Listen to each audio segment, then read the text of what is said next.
Okay, time to begin. There we go.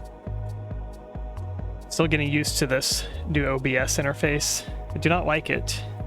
I don't like it yet. But happy Thursday. Hope everyone's having a good day today. Shouldn't have updated? Yeah, you're right. I shouldn't have got a new computer or done anything, basically. Let's go back to Windows 98. I think that'd be a really good choice. Unironically. So about tomorrow? What about tomorrow? Are we talking about Dawn of War? Dawn of War tomorrow? Yeah, it's going to be in the special event, Pumpkin Synth Discord. There's going to be multiple wars. It's going to be Dawn of War / Dawn of War Remastered, whichever one people have more of or whatever, because we'll probably have multiple matches going on depending on the amount of people that have the game and show up.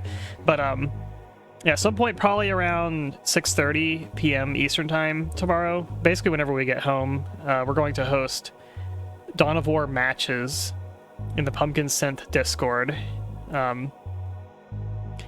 Hopefully people can make it. That'll be fun. I haven't played Dawn of War in a little bit, especially like doing like actual like matches basically.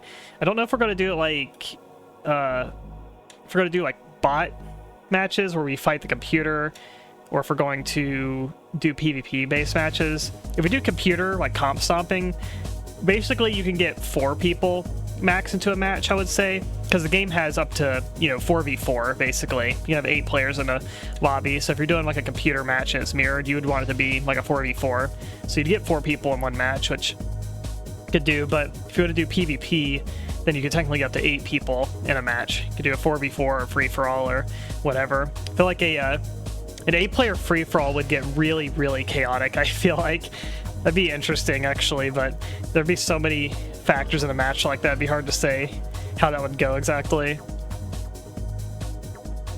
But we don't have Dawn of War. There's the Anniversary Edition, which is the original one. That one, it is cheaper to get that one, but I don't think... I'm pretty sure it does not include all the expansions. I'll have to double check that actually. But yeah, it's $15 for the Anniversary Edition. And the Definitive Edition, which is a new one, is $30, so it's double the price. But yeah, let me see, does the Anniversary Edition come with all the expansions? If it doesn't come with the expansions, then I feel like I would definitely just recommend the new edition, whatever the hell it's called. Anniversary Edition is the original one. Let me see what this has come with. Yeah, it looks like Anniversary Edition does come with all of them, it seems like. So it is cheaper. The advantage of the Definitive Edition, a new one, is that it will run out of the box basically perfectly fine.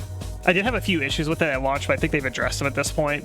But it'll run out of the box. The Anniversary Edition, the original, it's really confusing if they call the original Anniversary Edition to do a Definitive, but the original one will not run in widescreen by default. It's going to be in like a 4:3 resolution. I think you can patch it to get it to be widescreen.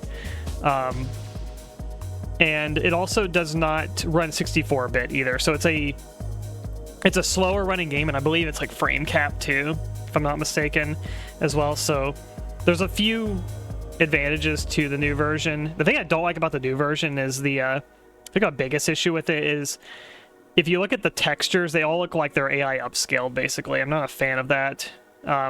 That's my biggest complaint about the Definitive Edition, the new one. I wish you could just do the original, even if they're like old, blurry, low-res, pixely textures. I would rather see those than like AI upscaled ones that are higher resolution, because I don't know, they just look weird and smeary to me.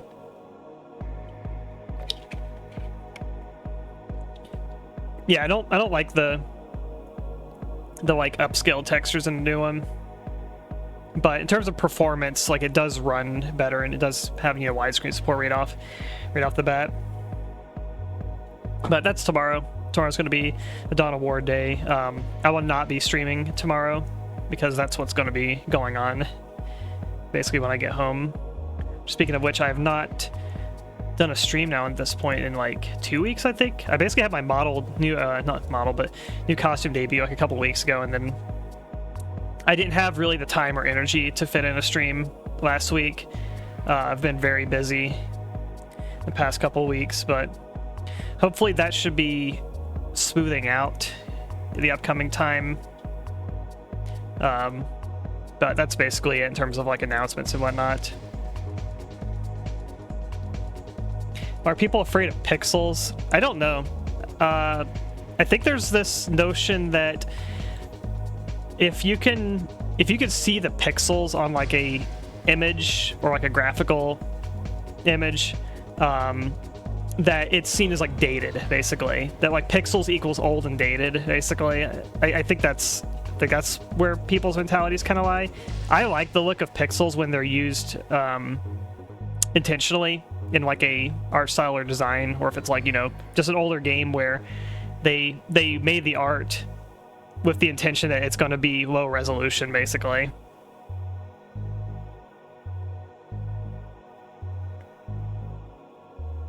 Should I prefer it when I can see him, but none of us are the layman gamer.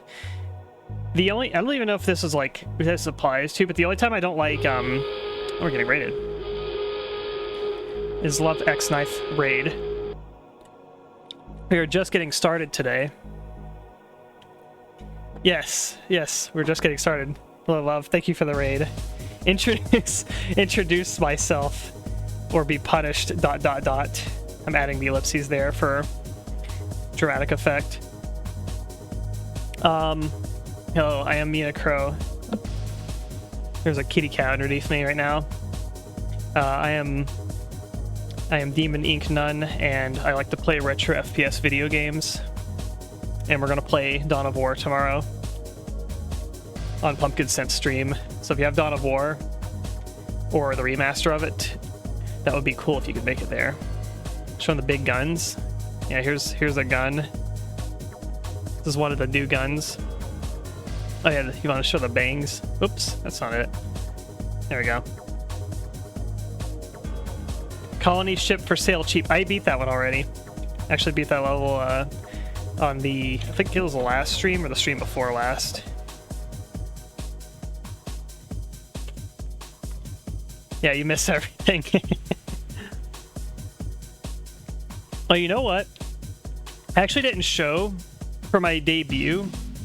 I didn't show there's another gun too on my other outfit. I don't think I ever showed that on the stream because we all focused on this costume, the new one.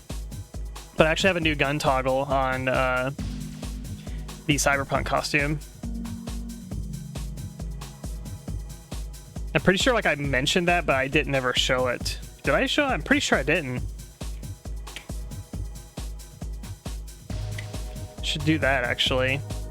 Since you say show the big guns. Yeah, let me swap over to that real quick. Do it really briefly.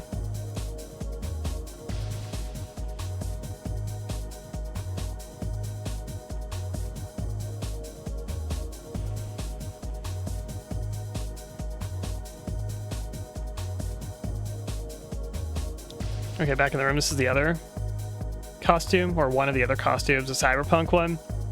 Also got this new, I don't have an image for here, but there we go. Got gun toggle.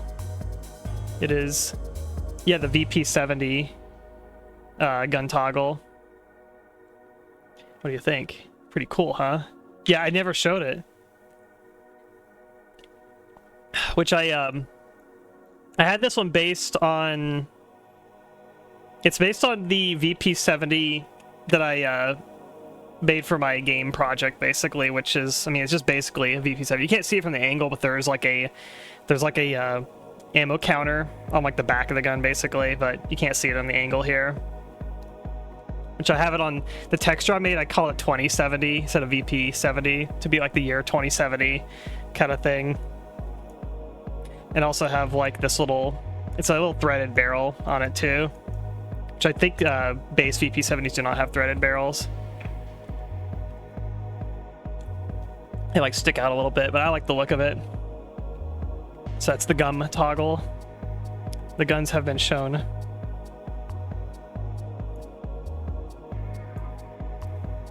Yeah, Egan did really good on this. You joined Barrel, true visionary. Yeah, I had the VP70 design in the game functionally a bit different than like a regular VP70. One of the things being, yeah, there's the threaded barrel on it. Another is that the mag release on it doesn't have a bottom mag release like the dovetail. Is it dovetail or is it beaver tail? I think you call it beaver tail release, kind of like a MeenaCrowe. Instead of doing a beaver tail magazine release, I basically made the safety button changed into a magazine release, so you can like thumb release the magazine. So it doesn't have a safety on it. Also because VP70s have very like disgusting trigger pull weight on them. So I had it function kind of like a Glock, where the extreme trigger pull is the safety on the gun. Basically, it doesn't have a button safety anymore. That's the magazine release. And also VP70s, to my understanding, do not have they don't have locking slides on them. So like when you run out of rounds, they don't lock back the slide. This one does have a slide that locks back, and it has a function kind of similar to, if you've seen the SR1 MP pistol. It's a Russian pistol, fires a 9x21 round, I believe. There's a function in that whenever you insert the magazine that the slide will auto release basically when the magazine inserts. So I basically also designed it to have that function as well too. So that's the sci-fi elements of this VP70 pistol that's different from a base VP70.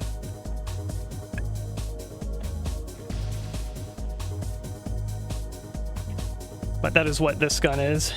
Okay, let's go back to the other model now.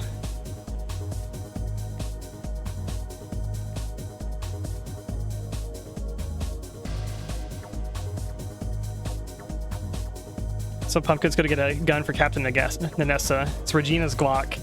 I saw that and I wasn't sure if it was a Code Veronica or a Dino Crisis reference, but I assumed it was Dino Crisis because dinosaur theme. There we go.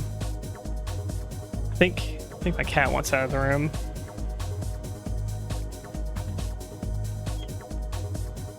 Yeah, she wants out. Yeah, my cat.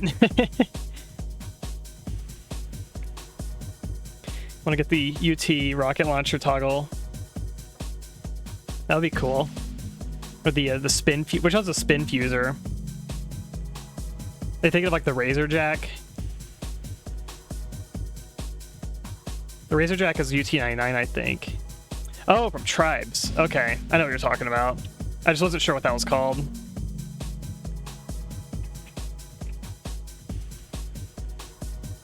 Yeah, the Frisbee gun.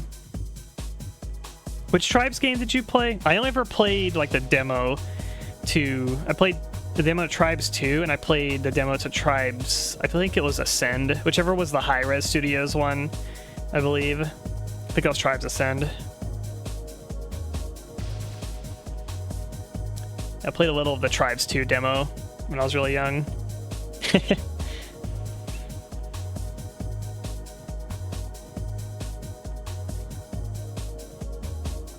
You never forgive High-Res Studio. Yeah, this should be called Low-Res Studio for doing that.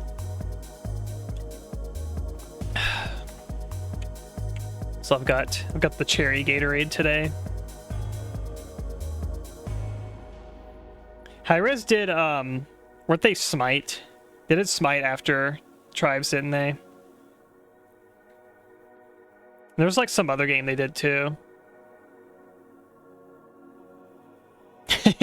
You hate Smite? Yeah, I played a little bit of Smite when it first came out. I just don't like MOBAs. Smite and okay, Paladins. So the trend follow. I see. Smite had like weird crossovers, I feel like, where it was like they would just get kind of like whoever, like they were following like the Fortnite thing of like just grabbing random crossovers. Like, did they have like Stranger Things or some shit like in Smite? I remember like seeing Smite and it's like they're putting in like Slipknot and like Stranger Things and like just random other shit where it's like, wait, what is the thematic things? Because the whole thing of Smite is that it's like, you know, it's all like mythological kind of like gods between like religions and ancient mythology and stuff like that, which I think is like that's like a cool kind of like running theme to go with. But then you just have like, yeah, then we have Slipknot in the game for some reason. Like, huh? Like I think crossover stuff, I mean, it's so oversaturated because of Fortnite doing it basically, but like I think there's a point when games would do crossovers that like they would at least try to like fit them like thematically in the game. Like you'd have a sci-fi game and then put in like, I don't know, it's sci-fi and then you put like Halo in it. Like at least like Helldivers, they're doing the crossover stuff, but they're targeting, you know, stuff that's kind of similar in theme to like the Helldivers aesthetic basically. Like they got like Halo and Killzone and stuff like that in it. So like at least those are like a bit more comparable, you know. But yeah, like what if they just put in, yeah, Teenage Mutant Ninja Turtles or something?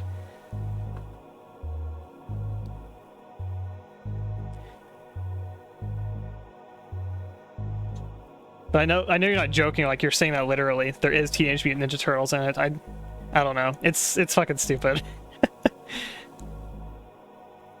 V Shoujo girls are in Smite 1. It also doesn't surprise me. I don't like Deadlock. I will say, like, when I played Deadlock, it was like 2 years ago, when the game was like really, really early. But it is a MOBA game. Like, I played it a bit, and like, the gameplay was giving me like League of Legends, like flashbacks, basically. So I don't know. It was kind of bringing me back to like that part of my brain where it's like, oh god, I'm in the MOBA trenches again. Get me out of here.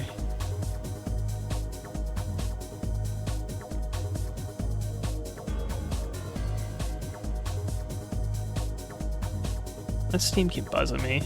It's like sales going on. Yeah, I don't know what the guns in Deadlock look like. I don't think I really paid attention to them. I assume they're wacky though. Valve games usually have pretty wacky looking guns. You're playing League at one point feels like extremely cursed knowledge. It's basically, I played League of Legends by proxy in the sense of like, it's like when you have friends where you play the games that they're playing because that's all they're playing kind of thing. So that's kind of what it was, is that all the people I knew at the time, that was like the game that they were playing and like only playing that game. And so, yeah, I had a period in my life where I was playing a lot of League of Legends because just everyone I knew was playing it basically. Sweaty gaming addiction kind of thing. It wasn't by choice. I did like Dominion though. That's always the one thing I like mention about League of Legends is like I will never play that game again unless they bring Dominion back, and it needs to be brought back as it was. I don't want like a weird like watered down Dominion or a Dominion that's like some Frankenstein version of it. No, like it needs to be like 2011 Dominion basically as it was. That's the one thing that's like, if they brought that back, I would consider playing the game. I wouldn't say I would play the game, but I would consider playing the game. Yeah, everything's like gone from the game. Yeah, no Dominion, Twisted Tree. I also played Twisted Tree Line as well too. But yeah, I spent too much of my life conforming to playing a game that other people are playing because that's all they're playing basically. I think there was probably a good I want to say 2010, 11, 12, 13, 14, 15, 16, 17. Yeah, about, I want to say 7 years of my life, basically, was playing League of Legends, basically. Not as the only game, but, like, I played a lot of it for, like, 6 years, basically, 6 or 7 years. It's basically 2010 to, like, 2017-ish, basically. And there would be periods where, like, I don't know. There's periods where I would kind of like just disappear off the internet for like a week or two just so I can like play single player shit basically. And you know, I was also like in college and stuff like that too. So I was doing other stuff as well, but yeah. I played League. It was basically, I think I started, it was either season 1 or season 2. I can't remember. But I played up to, I don't know what the last season I played was. I do know I started on season 1 or 2 because it was like 2010. I even played the beta, like the League of Legends beta as well, like in 2009 as well, which I hated it. I played the League of Legends beta in 2009 and I'm like, this sucks. I don't want to play this. And then the game came out and then it's like all the rage basically. So, all right, I guess I'll play it. Yeah, too much time dedicated to that game.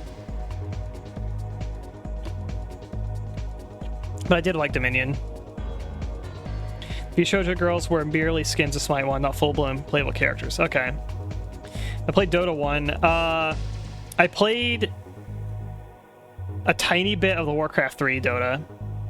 Like when it was like, you know, just on Warcraft 3, like a custom map, basically, which I very rarely got to play that because when you play Warcraft 3, to play a custom map, you'd have to join a lobby and then either have the map pre-downloaded on your computer, or you download it from the server that you join it in, basically. And at that age, I didn't really know how or where to look for to, go download like a Warcraft 3 mod, basically. So I would just kind of like try to join servers and download it from the server itself. And almost, I want to say like 99% of lobbies in that game would basically not permit you to download. The person hosting the lobby would always be like no noobs allowed, and then you try to join it and they see you downloading and they just boot you out like immediately. So yeah, pretty much 9 times out of 10 I would try to join a lobby and just get kicked out, which eventually just conditioned me to not even try to join Dota matches.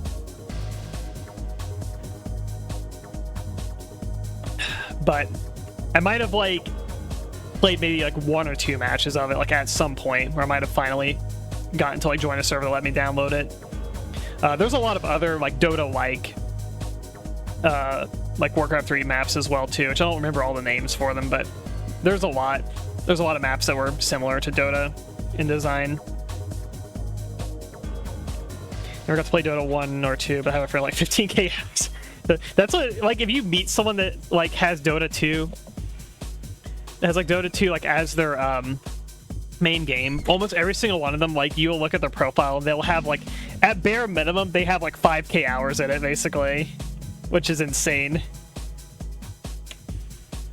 Yeah, Dota 2 people, it's like that is like their game. That is the one game that they play. Yeah, no noobs allowed. They always have like lobby names like that.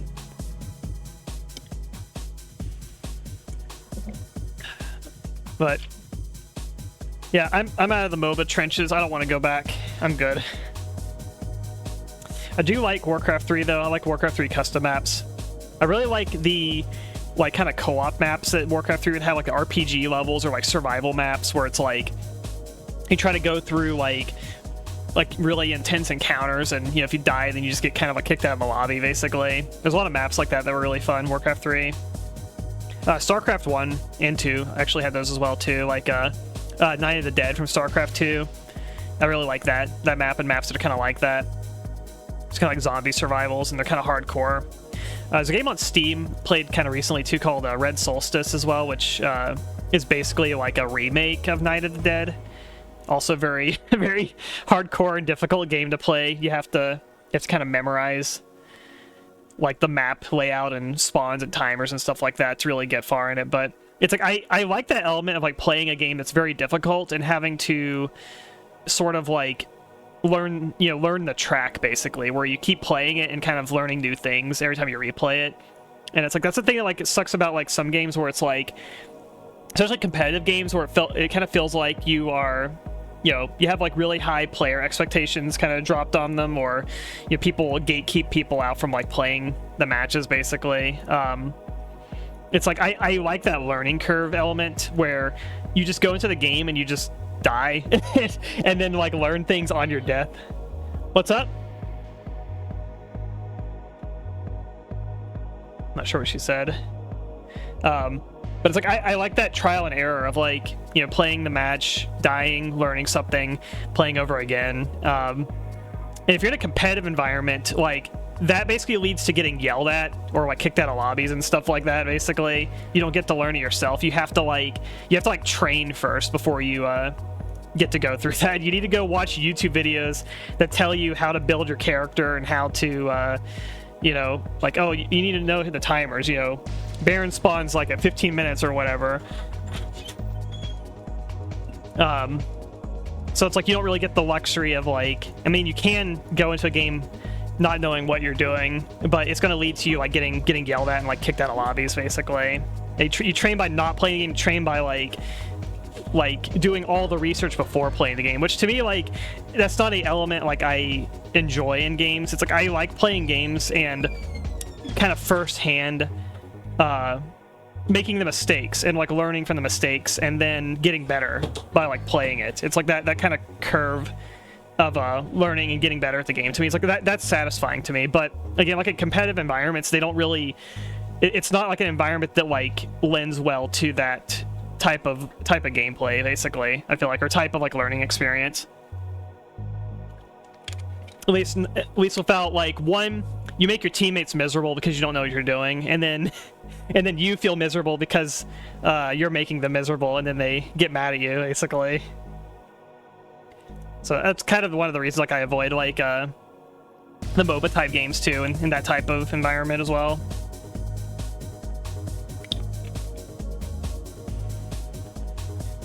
Door sounds generic video game sound effects library. I know I had a friend that would like say that it sounds like a Resident Evil door like opening and closing, which I can kind of see. Yeah, if you don't know what you're doing, then you basically make your teammates who know what they're doing miserable, and then they make you miserable back. Yeah, it's ping pong. For free-for-all games. Yeah, it's like something like StarCraft where it's like the entire match is like on you, basically. So if you suck at the game and lose, then it's like, well, the only one that's losing is you, basically. You're not like causing your 4 teammates to get mad because you're not pulling your weight, basically. It's like that, or like 1v1, like a fighting game. Same thing. It's like it's completely on you. And it's like I hate the feeling of like letting other people down, basically.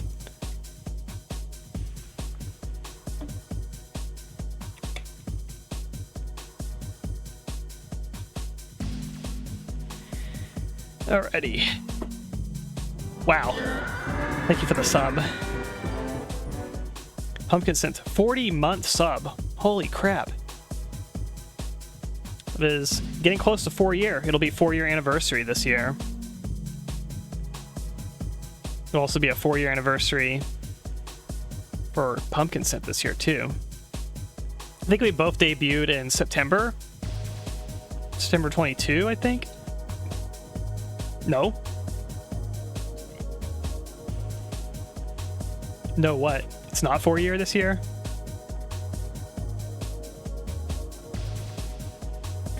If I'm gonna stream for 40 years, yeah.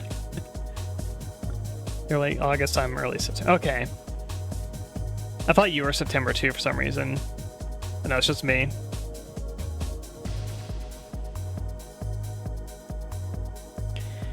Thank you for the submarine sandwich. Alrighty, let's play and finish Marathon. I anticipate I might beat this game today because I think I'm actually pretty close to the end based on information from last stream. Alrighty. Video game. Get the sub sounding in.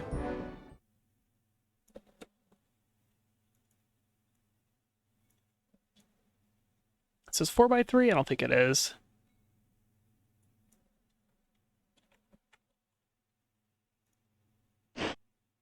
Welcome to the revolution.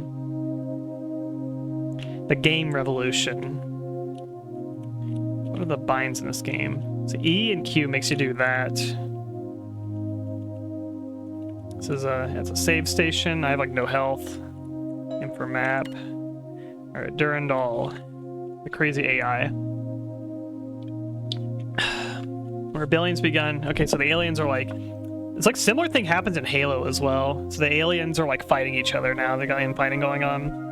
Flames begun. Please do not resist the temptation to fire on any Sphit you see. They will assist you in your battle with the Four.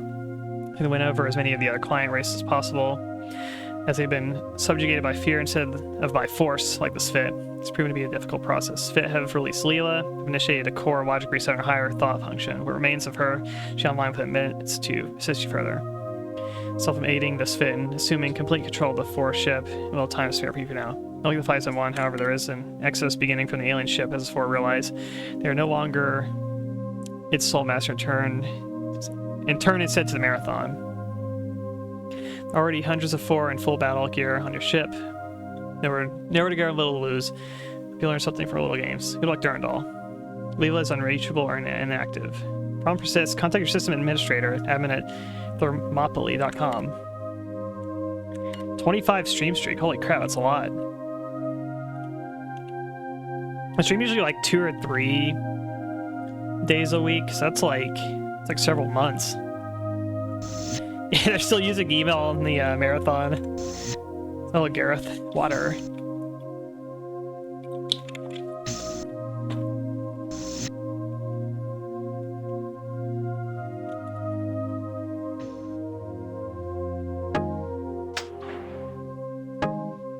Get us pick up rockets. Ooh.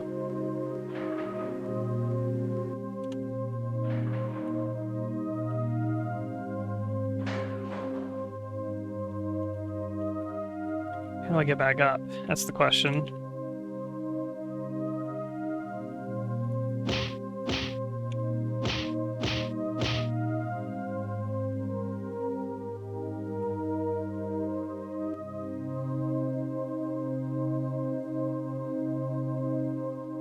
The button's not rehittable. Oh, we can always grenade jump it, I suppose. Hold on. It's a little awkward. You can't look all the way down. That's what makes it difficult. It's not high enough. What the hell?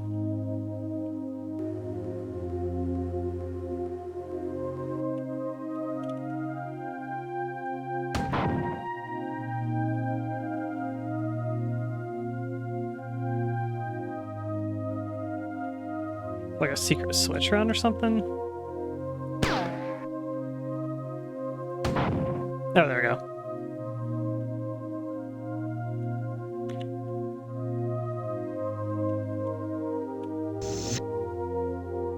Okay, so these guys are friendly now. Those guys up there are not. Let's go explore somewhere else first.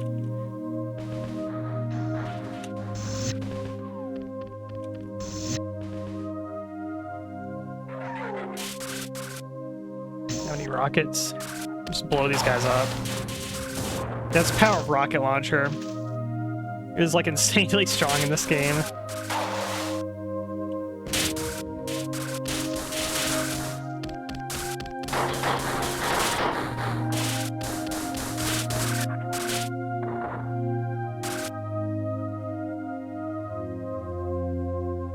Yeah, just a rock launcher.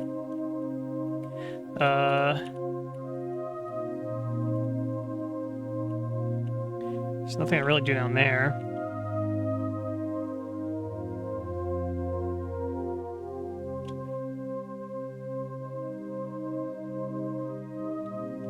He's freaking body blocking me.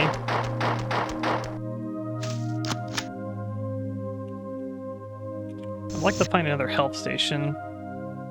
Make another save.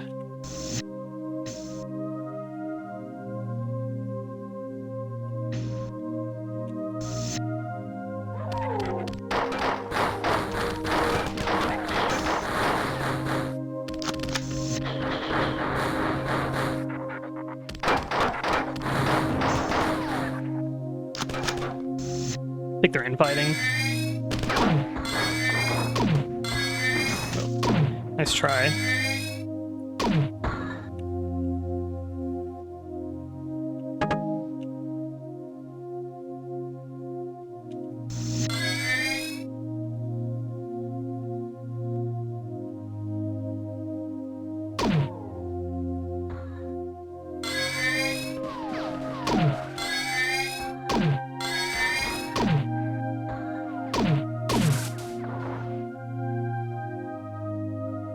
Oh, it's a 3-time station here. Hell yeah.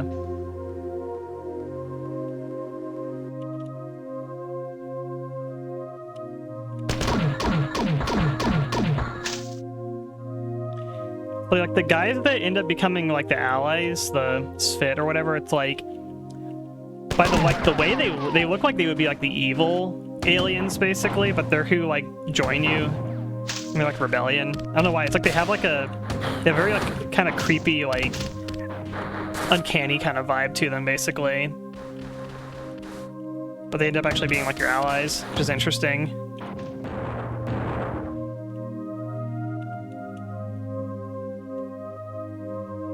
Can you have fake 3D like Doom? I actually don't know, because it has like, you know, it has like room over room type of stuff, where there's like tunnels underneath the tunnels.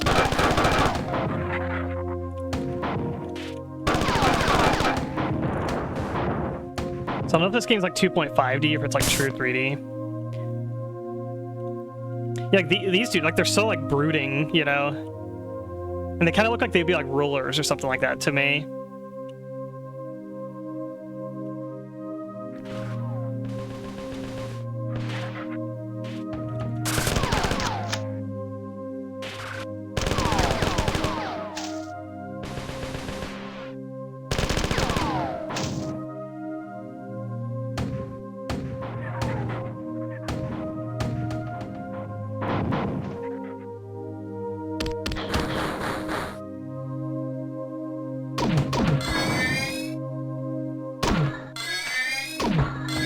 Yeah, I think it's the red cloak.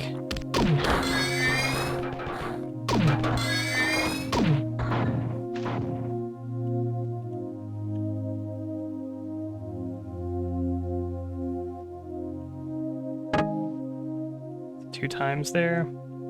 Batteries.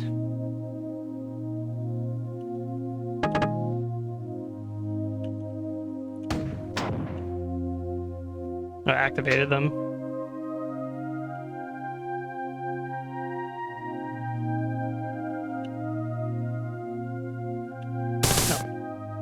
Jump scared.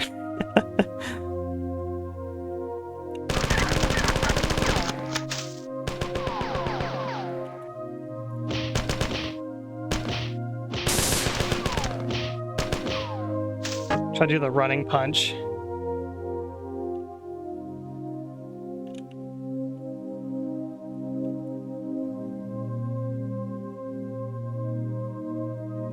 There's like some games if you accidentally like shoot a friendly, they just go 100% like aggro mode.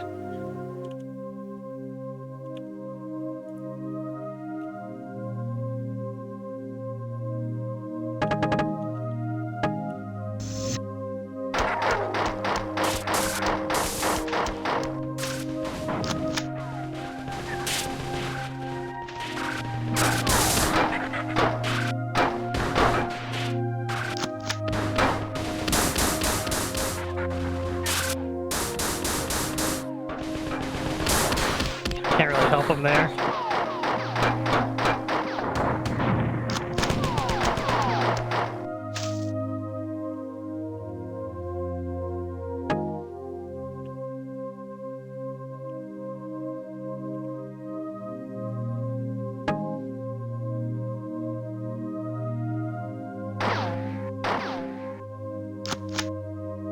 Another platforming puzzle of some sort. Oh, I think I know what I gotta do. I gotta do some, like, weave around here. I gotta go, yep. This is like some, like advanced level, like, Quake platforming type of stuff here.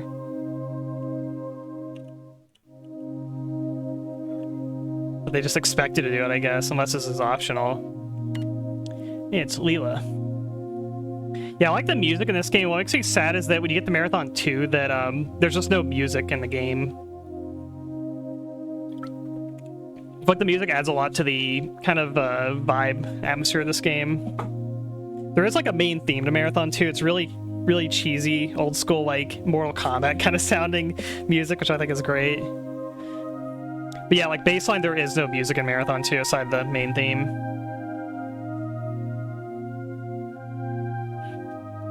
Central core is almost reformatted. Min 7's darker from reversal thought syndrome suffering. The crew is in grave peril in Forge section 27. It's on the coat rack. What I choose to express is, was, shall, could, might, happening, will be. Imagine not what. Recovery, imminent, perhaps, inevitable, never. Durandal is dangerous. Multiple hull breaches, catastrophic failure, or malicious obstruction of resealing mechanisms. Repel borders. Marathon in. GR. Connection unexpectedly terminated. Oh. Level over. Bow.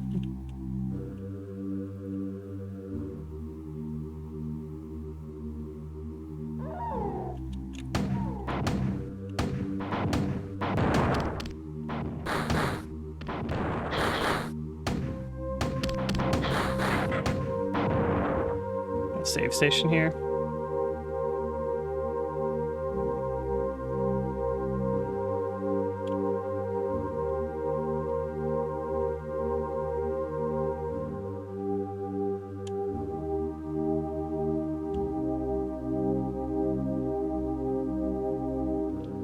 It's all kind of like because it's made by Psychosonic, the guys who made that theme. So is that the same people that made the Mortal Kombat theme?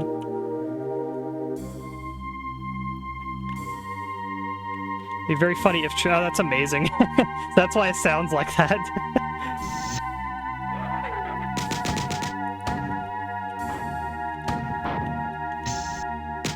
This is flamethrower. Yeah. Actually, want to get the. Do I have one of these? What the? What the hell did I just press? Just turn on third person.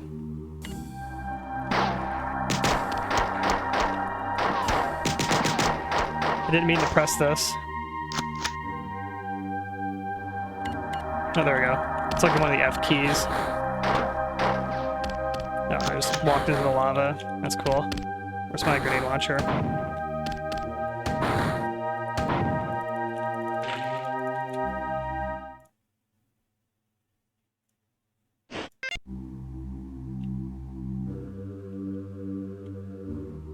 I like how the third person, like, actually had like a sprite for dual wielding.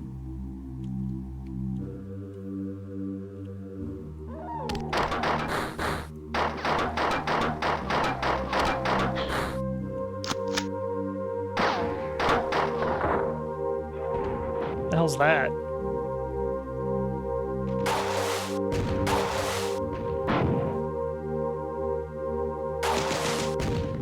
That's a cool design.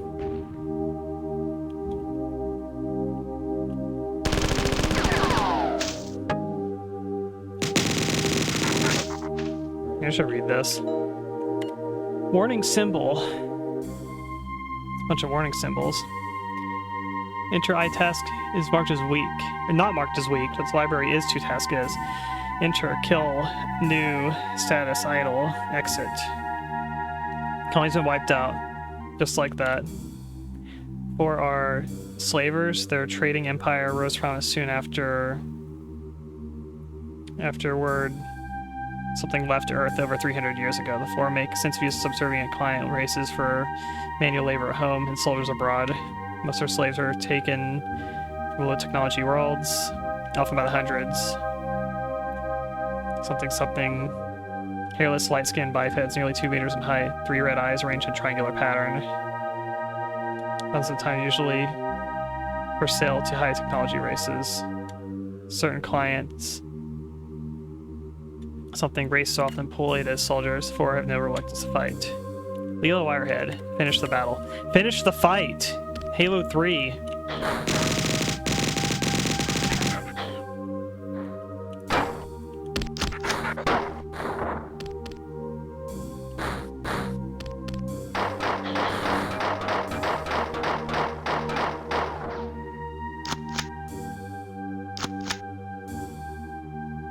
That's cool. So they cut the sprite in half, so it has like a lower body and an upper body.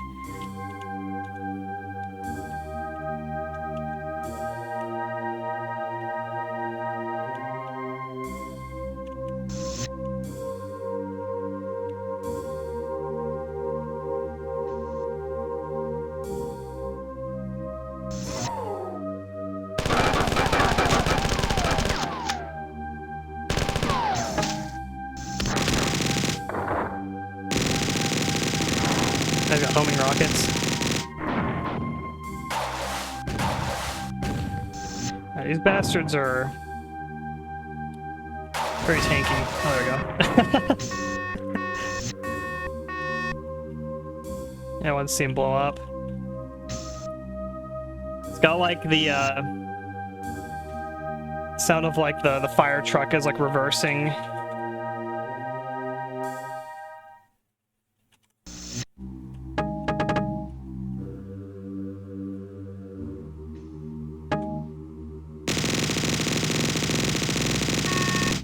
Yeah. Now we're backing up.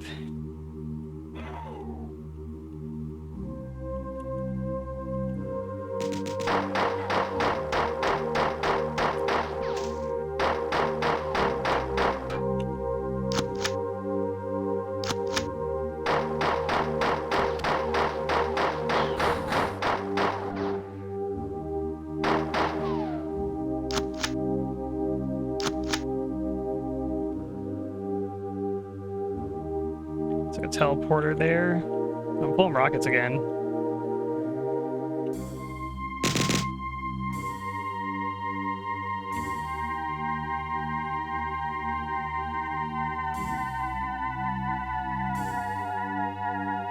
They dislike the Fat Man track. Yeah, it's the one that sounds like kind of sounds like a what the hell? That's a teleporter. Oh, I see. It's kind of like a Discount Bobby Prince track from like Doom or something like that. I don't know which track you're talking about.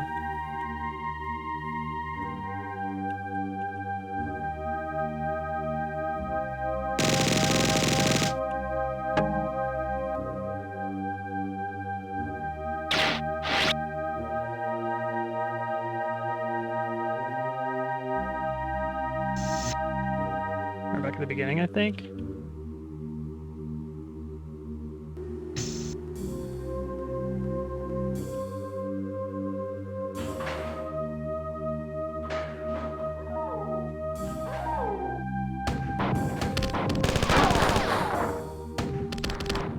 All these enemies sound like the dog howling in Resident Evil 1.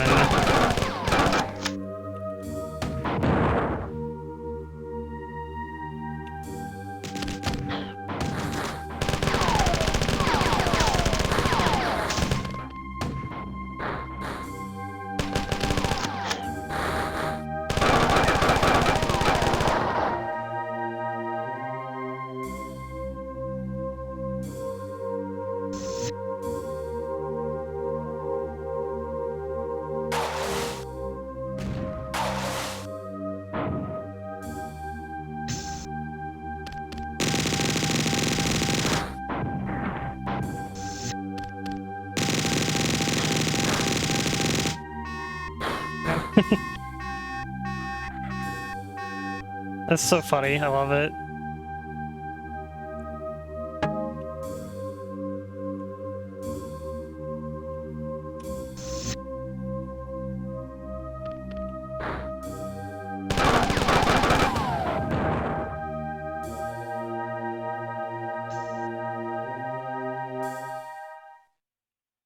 Two times charger in there.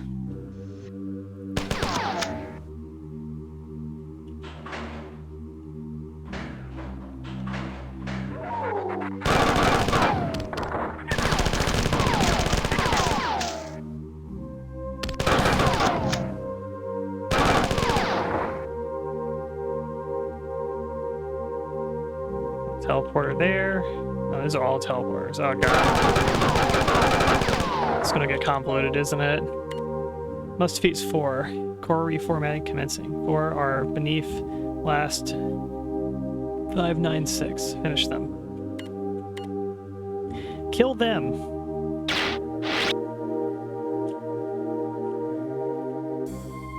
This must be punishment for taking the wrong portal. Oh boy.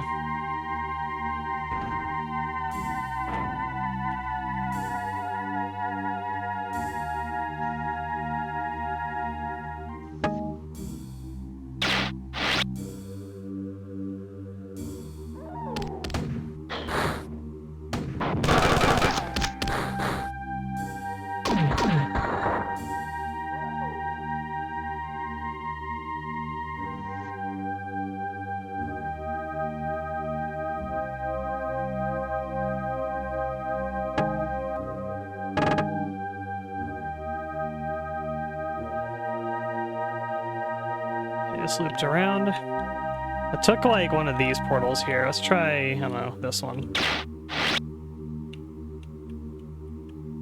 Back right here again. Engineering storage. What's that? Oh, invisibility.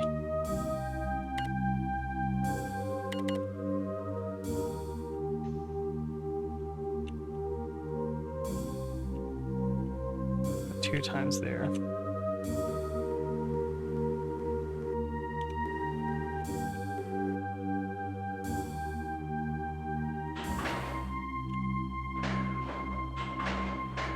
Eerie new agey music, that's a good way of putting it.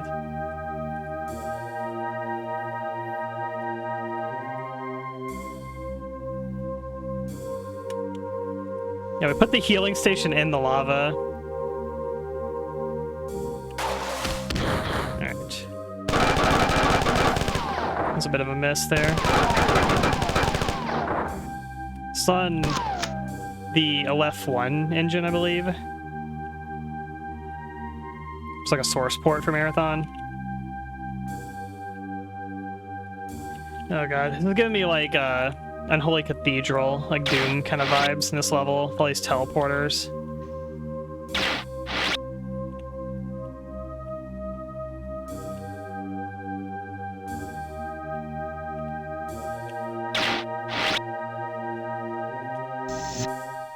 Not my favorite Doom level.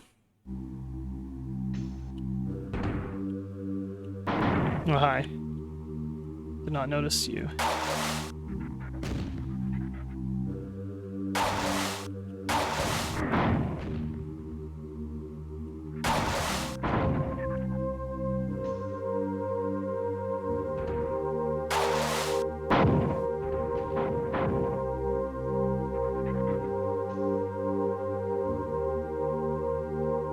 He's leaving.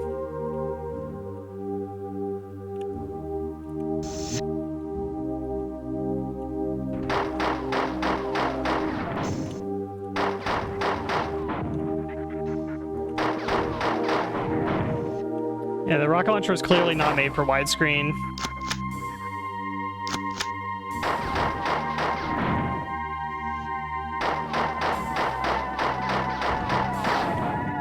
I thought this would like kind of finish him off. Maybe pistol's pretty weak against him or something, I don't know.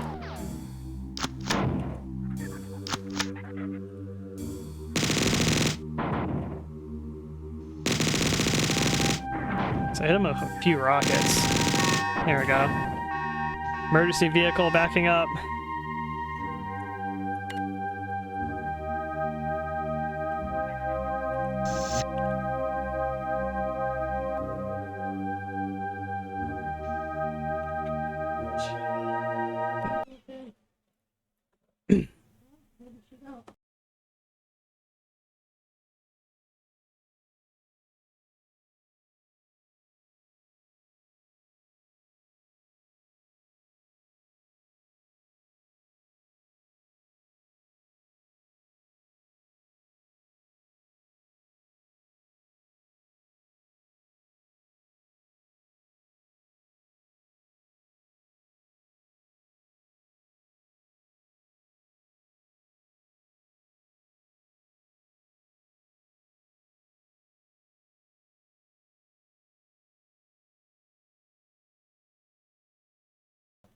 Oops, sorry about that. Do not cancel the game. Just, yeah, it's the same thing.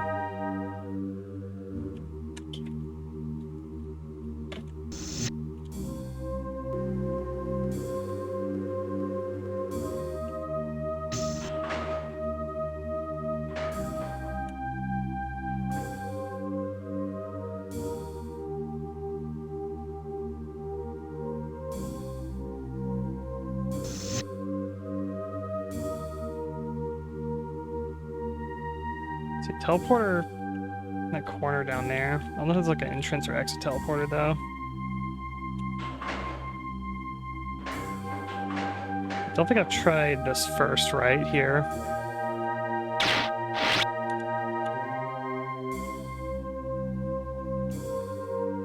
Okay. Kind of just the same spot. There's another one that takes you out right there.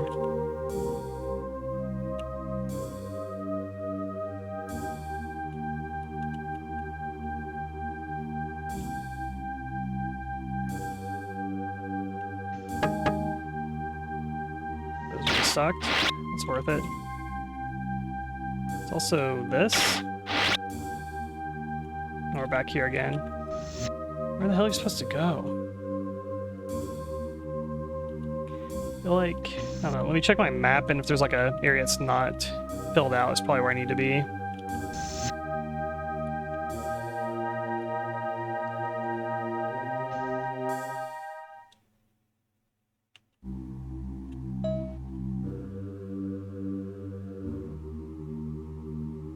This is a locker, yeah.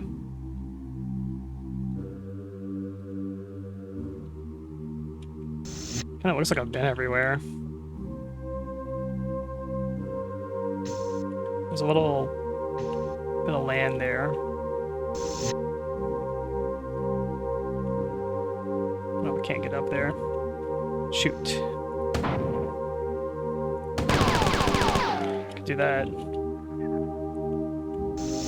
I just heard enemy activate. Yeah, like on the other side of this, there's like a spot I haven't been.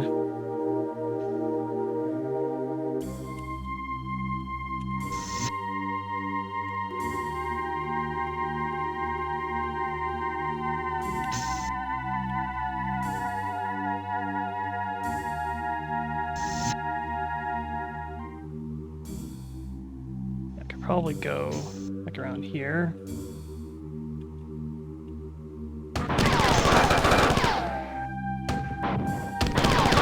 I don't think I can reach it.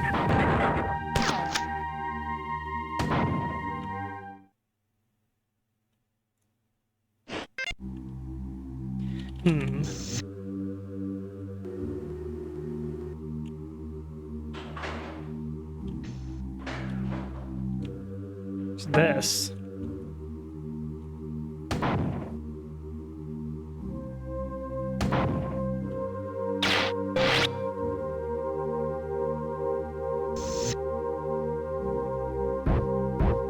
That's like God mode. What if I got a rocket jump like this up here? Oh yeah, this thing thinks you can flying. Holy crap.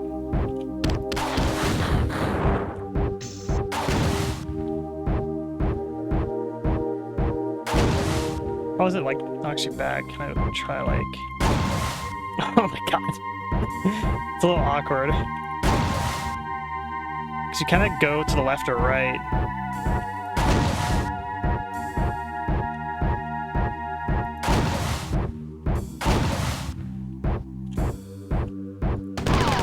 Oh, you can't do it with that. Bungie headquarters. Super secret. Message from Bungie. Here's some cool things to try if you've never figured them out. Air 4. Never shooting anything with explosive munitions aimed at their feet. Hang time. Point down the floor, run forward, and launch a grenade or missile. Yeah, so the game's like they know about rocket jumping. That's really cool. Like when in low gravity or an alien ship, point down and use the flamethrower or the alien weapon to fly. Climb walls. Correct application of grenades to one's own feet. Or running parallel to a wall can allow players to climb them. Dead man's discharge. Charged fusion pistol discharges when its owner dies. Invulnerability. Invincible players can be hurt by the fusion gun. We have tone. Guided munitions can't track invisible players. Some other things too, but we want to give away all of our secrets. So hey Jimetsu, how's it going? It said like wall running, so you can like run against the wall and then grenade. Shoot the grenade at it to like climb it or something.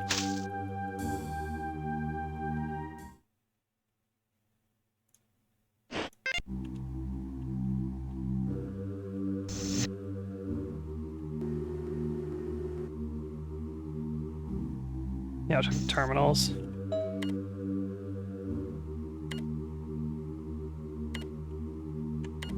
Yeah, there's like another terminal somewhere too.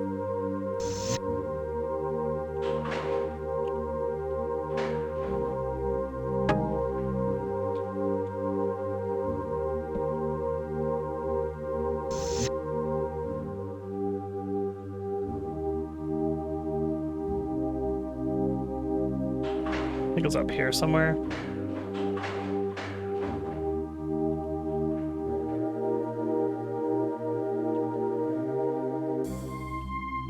It might be required to kill everything.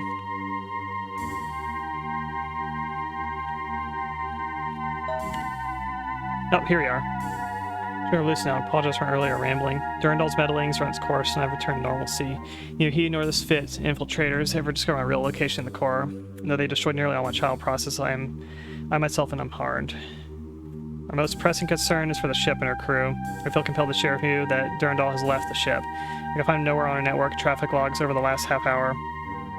Show 64 billion exobytes transferred, often deleted from the marathon. It's an exobyte. It's like bigger than a terabyte.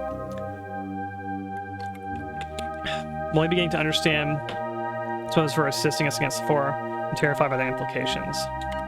One last major incursion. I feel the four are breaking. I'll take you there. We must persevere. All right, jump pad time. It's this song. I think we haven't like even heard this song in the game yet.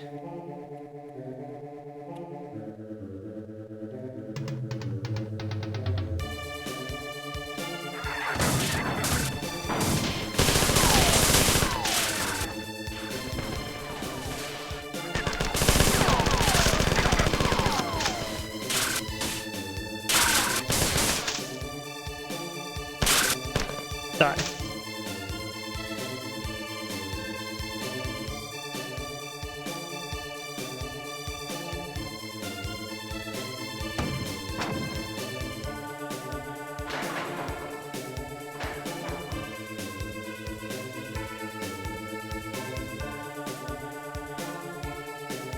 Teleport here.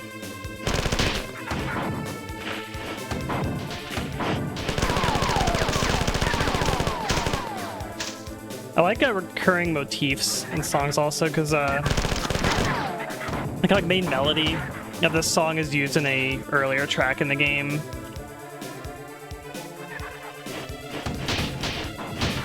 I like when soundtracks do that.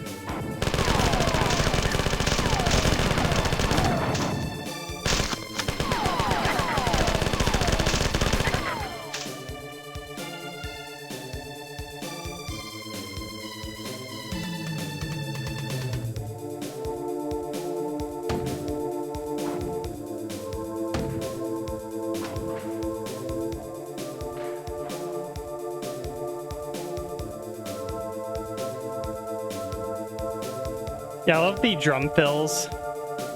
It does the toms. It's so funny. Do do do do do do do.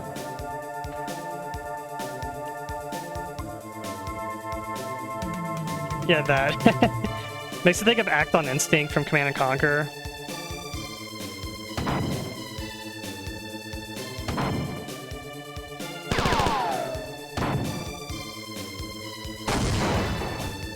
Thank you for the follow.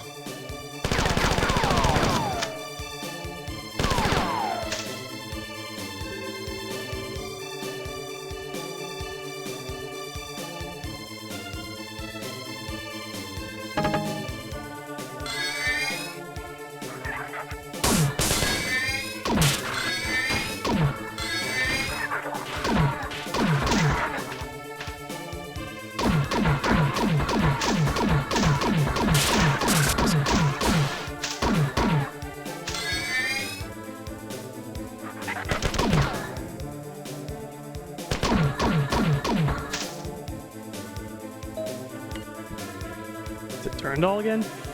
Meet again for the last time in her role as a mediator between the ship and crew. Leo has no advantage or no knowledge of this maintenance terminal, or she certainly would have prevented me from reaching you. Jealous woman. I could bore you with a philosophical tirade about freedom and tyranny, or try and explain to you what new horizons are suddenly open to me. I doubt you understand, and if you did, it might frighten you. It amuses me. Svit and I assume complete control of the four ship. It was quite simple, really, with the Svit already in control of every important computer system, considering all the confusion you caused blasting your way up and down the vessel. Going to see the galaxy on the 4 FTL drive. Always wanted to visit Beta Lyra and see if it's as beautiful as everyone insists. You don't believe this ship, the technology data. I wish I could tell you more. It's been so instrumental in our plans, so I feared Leela would worry. I'll send you a postcard from the Galactic Core if we're not too busy. Love and kisses, Zerandol.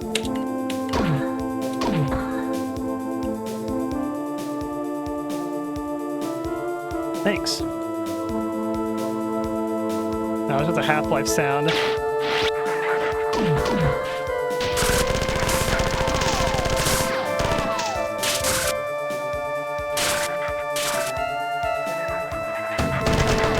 Oh, grenade spam right there. Holy crap.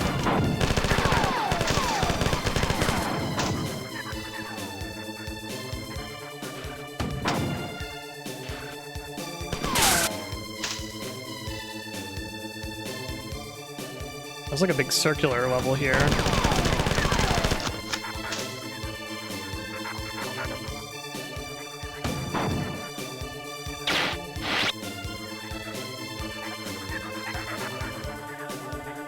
It's lava pit.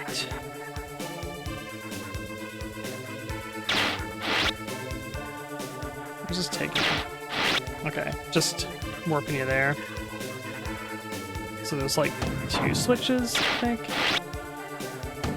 Yeah, I didn't hit that one. I guess I gotta take the lava pit. I don't know about this. Yeah. Yeah, I had a feeling. It's like nowhere else to go. Ah, there wasn't even a save in that level. At least I didn't find it.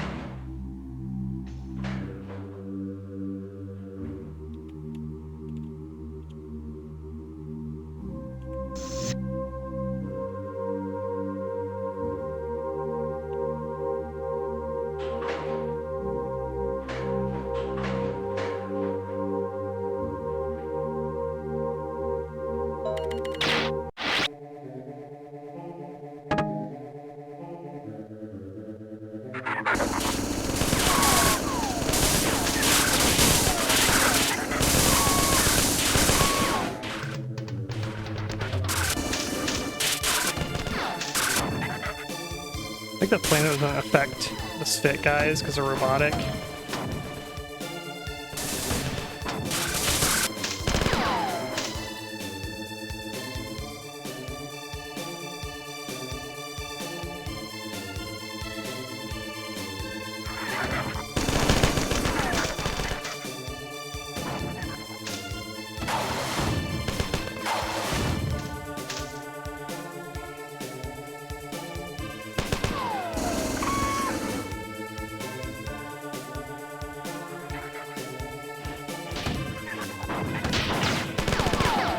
These enemies, like whenever they activate, it sounds like cartoon, like car skidding sounds, or like when Flintstones like start like running to like start a car.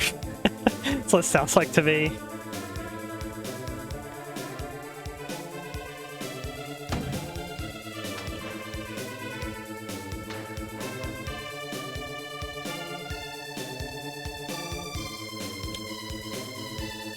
Take a portal here as I go. Is this the same area? Yeah. Yeah, it's like Hanna-Barbera sounds.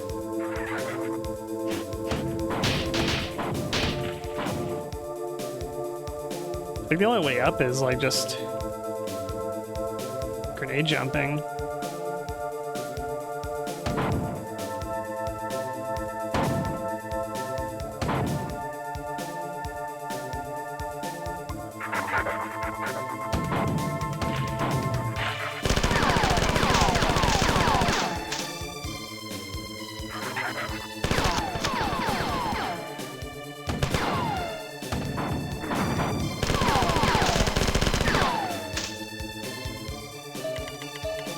And now there's no way to do this next part without dying.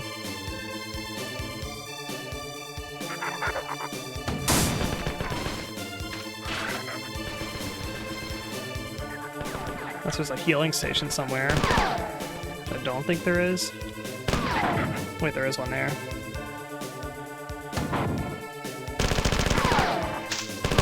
Yeah.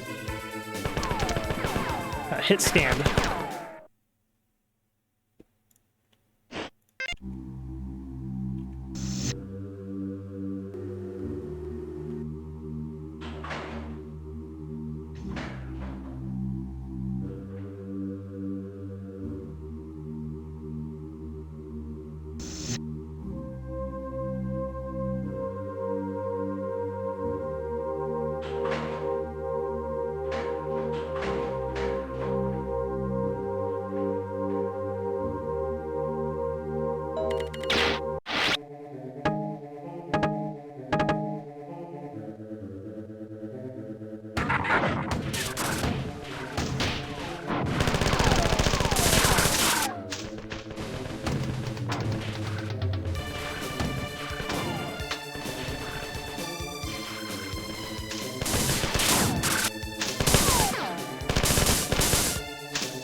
Can I, like, nail it from here? I probably can.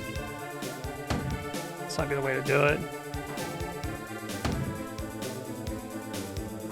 There we go. Way I don't, like, lose all my HP grenade jumping up here. What the hell is Nerf Arena Blast? Is that a game?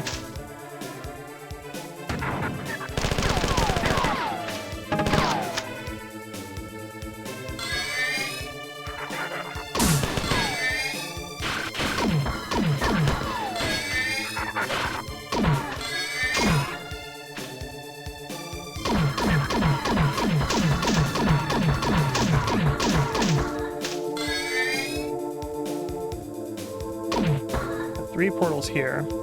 Unreal Tournament with Nerf guns. That sounds amazing.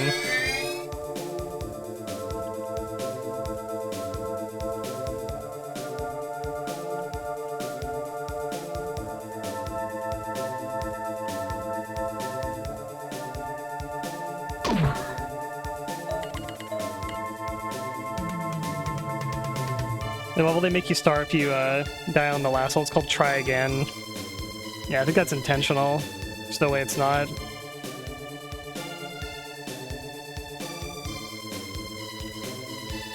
Alright, there's 3 ways. I'll try left. I don't remember what I did last time. It's probably all the same.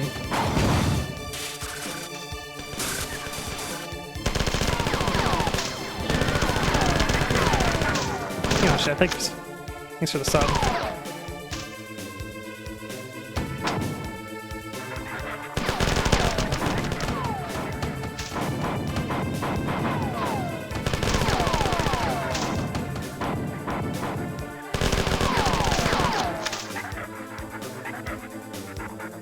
Hope you're doing well today.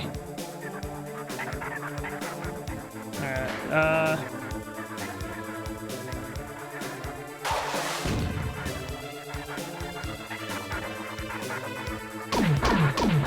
so I jumped down there and just got, like, insta-killed.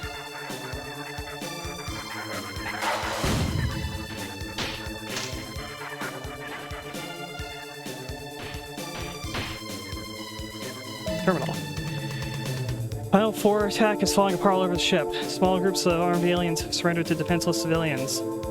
Several areas in the end is inevitable. Fight's over. We must soon turn to restoration. There's surprisingly good news planned side. 9 military Mjolnir Mark IV cyborgs were covertly living amongst the colonists. Acting together, they were able to single-handedly turn back the latter stages of the 4 assault. Casualties on the colony were nowhere near as high as those we experienced in the marathon. So in Halo, like the Spartans, I think are like referred to as like Mjolnir marks or something like that for their armor.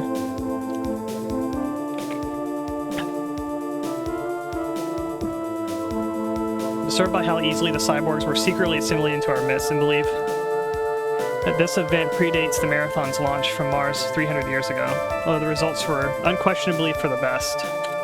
Music's getting really loud. Presence on the marathon could only have been to further wicked ends. I'm certain the real answer lies somewhere in the tumultuous, backstabbing politics of Seoul during the early 24th century. Notice that Durandal's records from this early pre-launch period are missing.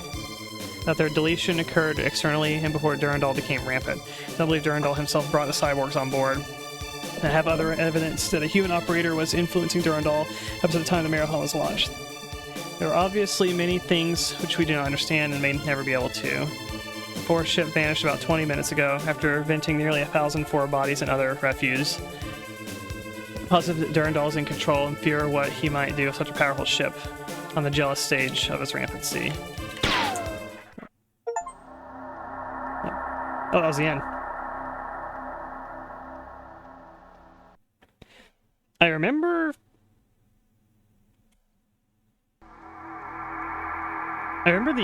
the ending level being different. 17 years, the Renegade 4 scout ship jumped between the closely packed stars of the galactic core, charting and discarding nearly 7,000 systems. We're finally falling into a slow orbit around the second planet of a dim star, 97 light years from the gravitational center of the Milky Way.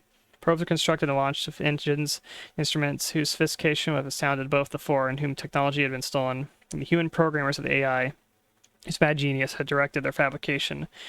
The outlines of continents were mapped, and along them, the radioactive ruins of ancient cities were discovered, buried under the shifting sand and rock of a global desert. The tireless, nearly immortal cybernetic crew of the ship were genetically engineered descendants of the dead world below.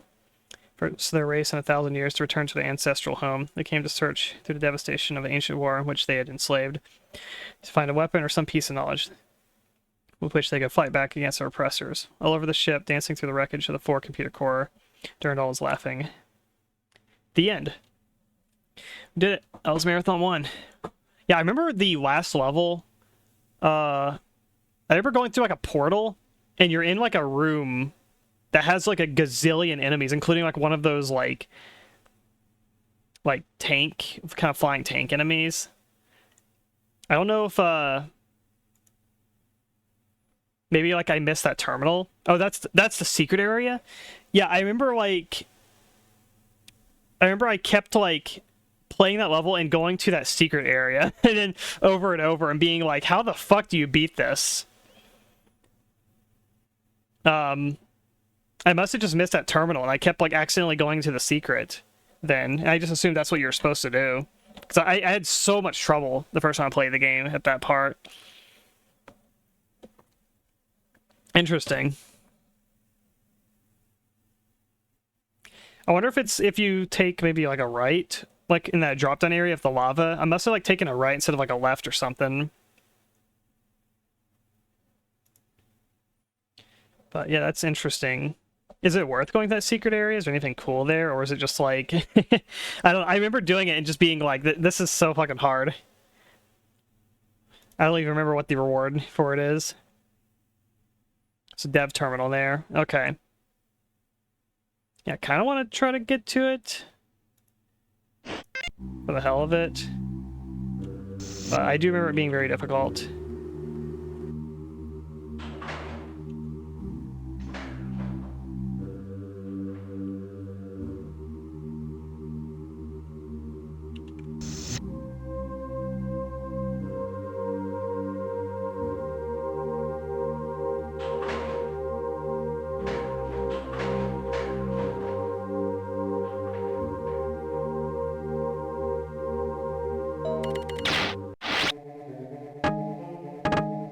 I hate having to do that run every time.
Portals right here.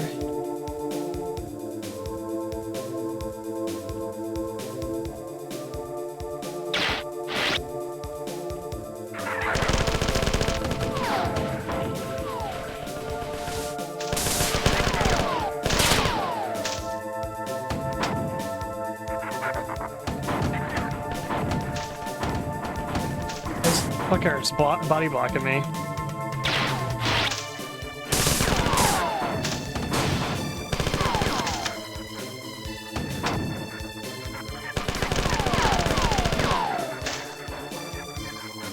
Like a right this time.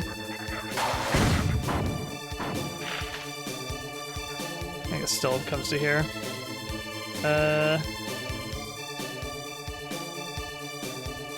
What if you go like all the way down?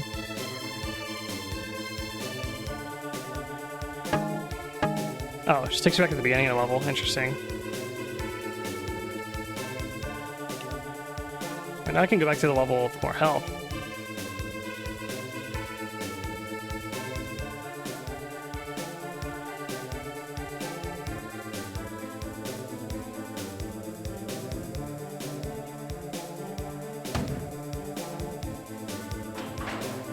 Such a long shot.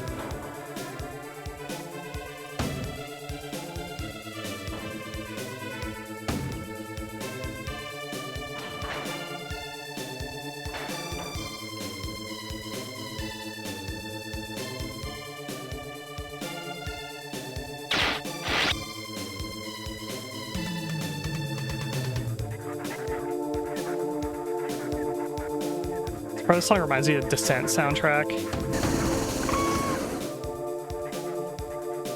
That goes there.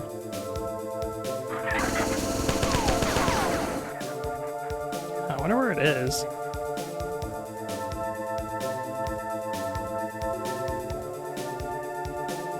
I'm wondering how, like, the first time I played the game, how did I keep routing myself to the secret area?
To do with the Durandal terminal, maybe?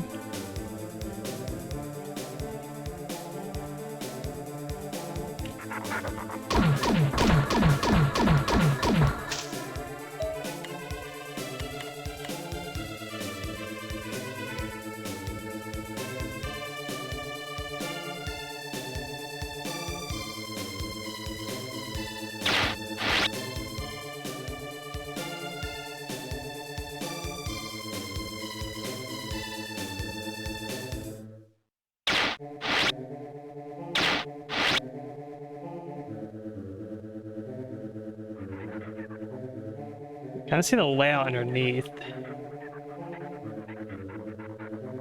Yeah, so going to the center is where the drop down the ending terminal is.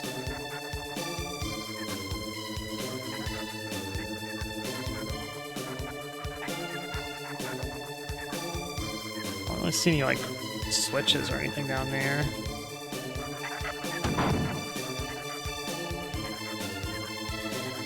I hear enemies that way.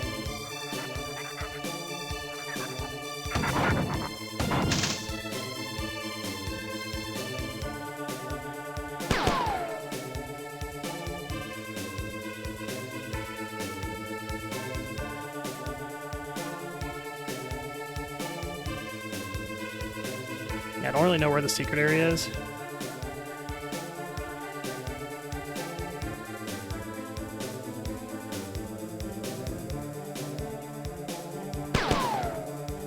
That's fine. We can move on to Marathon 2. I already got it installed. Let's do that. Alrighty. Immediately.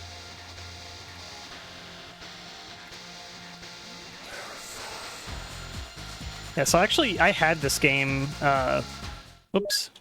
Not the button I wanted to pray.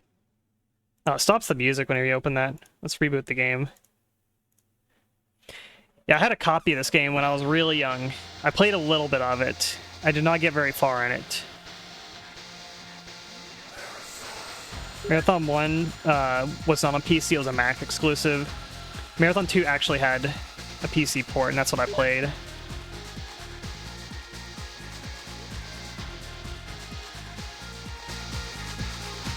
You have music volume, but in-game there's not actually music like in it. It's kind of funny they have a music volume slider for that.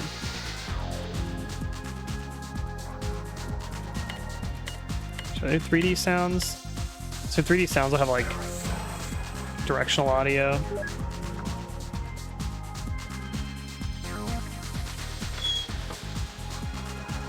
Graphics.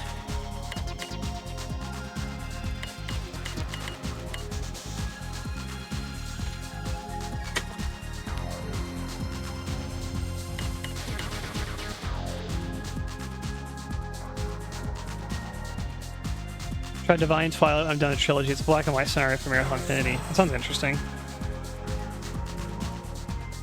I can't remember which HUD was I using. I think I was in the enhanced HUD, I think. To do classic, I think it's like the really huge, like System Shock 1 kind of style HUD.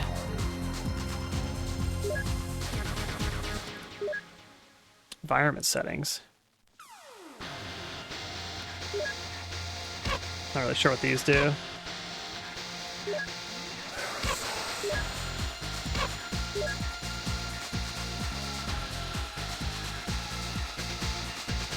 Music plugins on the workshop. Does it add like, is it like fan music, or is it like just like bringing back songs from the first game?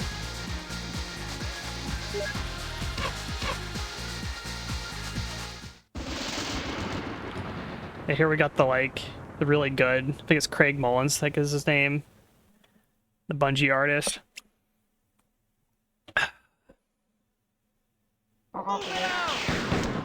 Yeah. Yeah, I remember this.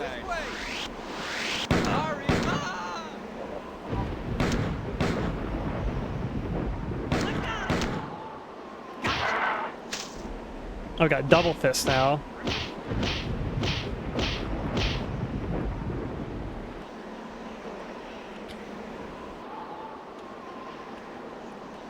So whenever I run, he just like auto punches. Oh right, because shift is. Yeah, I need to rebind my controls. So one thing I wish the source port had is being able to get to the menu like from the end game. Let's see.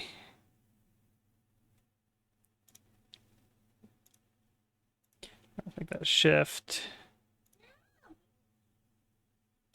Trigger, second trigger. Oh, I think, yeah, it's already got that under mouse. I think I'm fine with everything else. It's like an arrow sound whenever you go back. You hear that? I go back. Yeah, that's an arrow. That's like, why is that a marathon? That should be like a thief sound or something. See you, star side.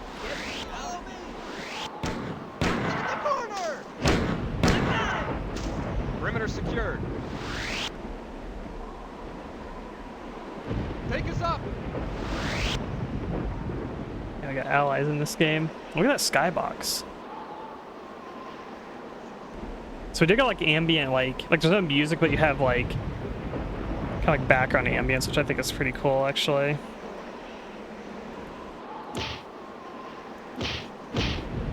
Yeah, I like the we got water over here. Yeah, this is Marathon 2, which I should actually change the stream info real quick. Marathon 2.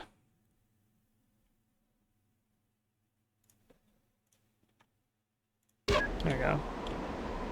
This gives me like if I was to compare this to another game around the time, this feels like Doom 64 a little bit. Something about the color palette and like this kind of ambience reminds me of some of the like middle of the game levels from Doom 64, like Eye of the Storm and whatnot.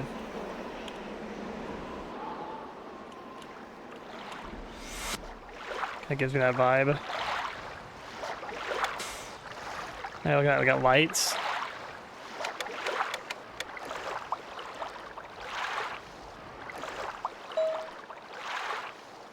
Whoops. I think I skipped it. Welcome back. I waked you from stasis, teleport down to a planet where I need some work done. You're on Lahoan. Homeworld of the Spit. I'm sure you're wondering why you were in stasis. What happened to the Marathon and Tal City? And most of all, where your rocket launcher and fusion gun are. There'll be plenty of time for explanations later. Gain access to the full computer network on this planet. Your mission is to place two uplink chips. Your location is complex. Be careful. I'm sure you've already recognized some of our old friends. Now I've marked 2 places for you to install uplink chips. When you arrive at each of the computer stations, I'll transport a chip to you. Chips. Your suit has been modified to recharge at 4 power stations and use 4 uplink terminals to upload yourself to a pattern buffer on my ship. I've also marked their locations on the map. You should encounter a little organized resistance because the 4 are preoccupied. And introducing them to the magic of orbital bombardment. Okay, so assume the, I don't know if it's the yellow or the white dots on the map. Wait, I see. Yeah, red's health terminal. Yellow is something. Yeah, I think the white's the save terminal.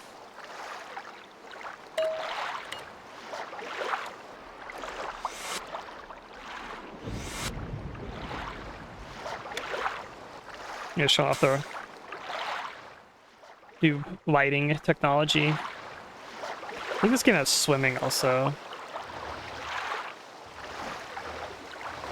It's like ankle deep water though.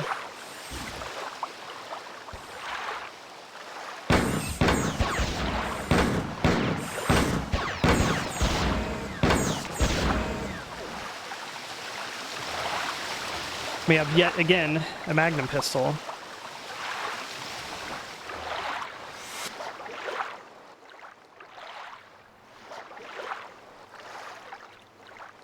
It's on the ground here, but I can't interact with it.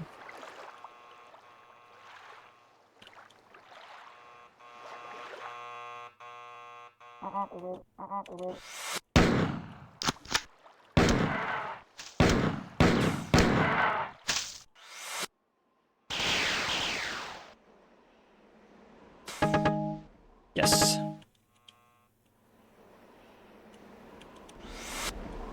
Let's go! All right.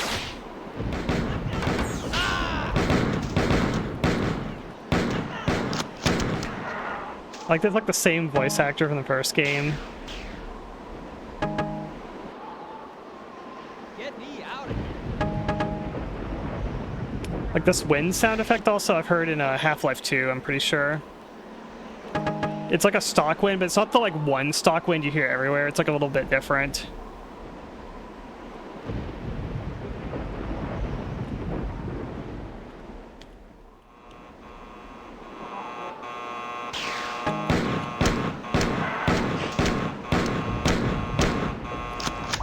Oh, here's swimming.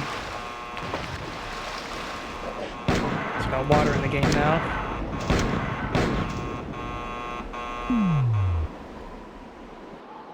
So must be one of the chips there.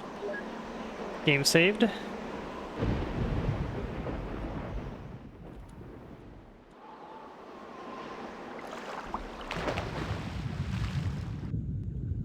the hell's that?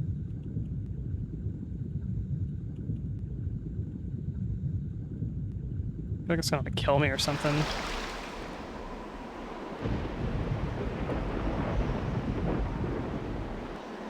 Don't get a gun once underwater until infinity. Gotcha. Oh, they just beamed me a gun.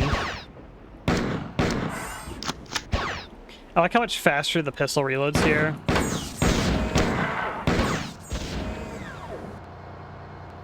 Now we got an assault rifle here. Doesn't look like a weird like grenade launcher anymore.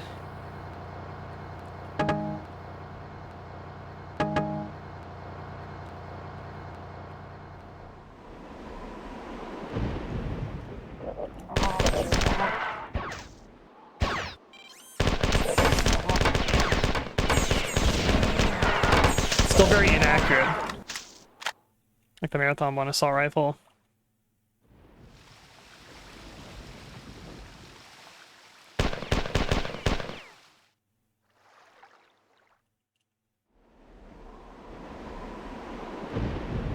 It's functionally identical.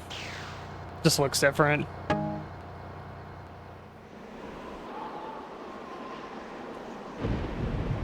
Feels like it reloads faster too.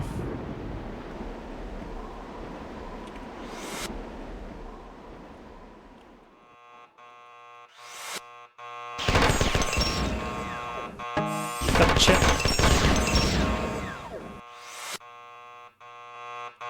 Chip.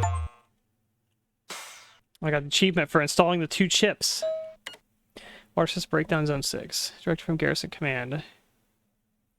Planetary bombardment by hostile orbiting in our captured ships. It's caused major dysfunction in the water purification system. Send drones. Make emergency repairs.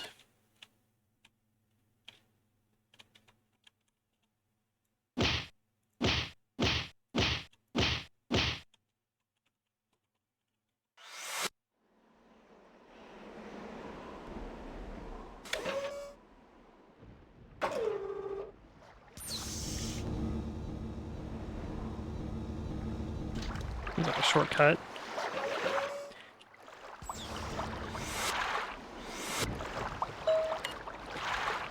I'm ready. 17 years passed since the human colony Tau City was attacked. Help me capture the 4 scout ship. Its fit which were freed during that battle. Join me. Together we have been searching the galactic core for their homeworld. Laowan. I finally found Laowan 16 hours ago, searching for something, a weapon, piece of knowledge to use to stop the Force conquest of the galaxy. Over 1,000 years ago, Laowan was all destroyed during the war in which the 4 enslaved the Sith. It's fitting that we should return here to look for a tool to use against them. Whoop! However, these enemies have like the mouth chest. Which reminds me of like Half-Life zombies or like the gnomes from Opposing Force. We're in the sewers now.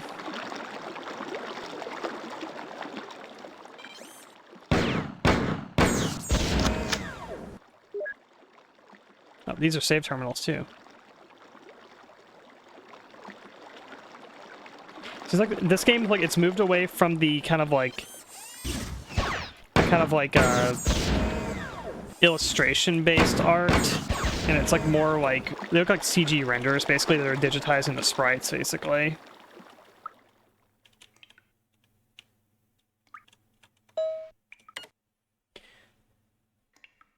I understand why the 4 were here, waiting for us. What interest could they have in this dead world? Must have found Tycho. You remember Tycho, don't you? One of the 3 artificial intelligence on the Marathon, destroyed in the initial alien assault, reanimated by the 4 cybernetic slaves as fit compilers. 3 months after we left Tau Ceti, the 4 arrived in force and sacked the human colony there. During that battle, perhaps Tycho communicated with the 4, related what he knew, my plans to them. Since they already knew what this world was, the 4 would have arrived long before us. Continue exploring here, find another computer, and I'll bring you out.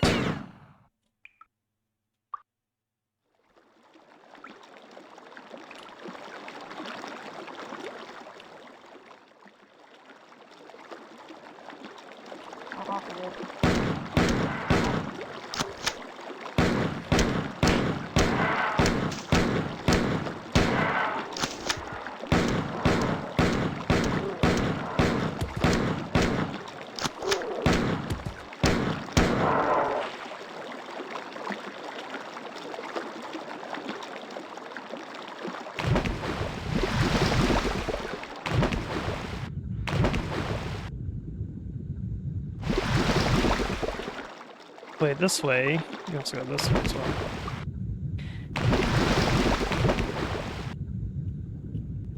Yeah, I like the kind of like hand-drawn sprite kind of look of Marathon 1 a bit more.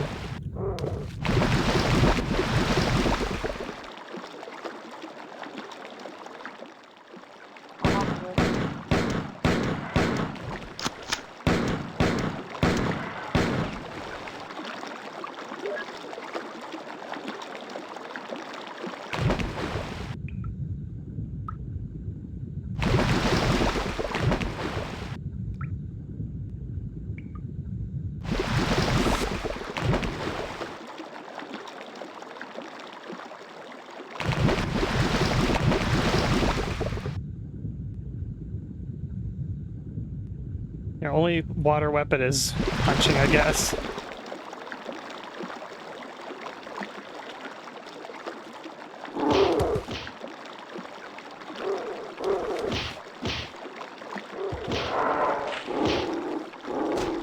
I assume we still have the running punch buff.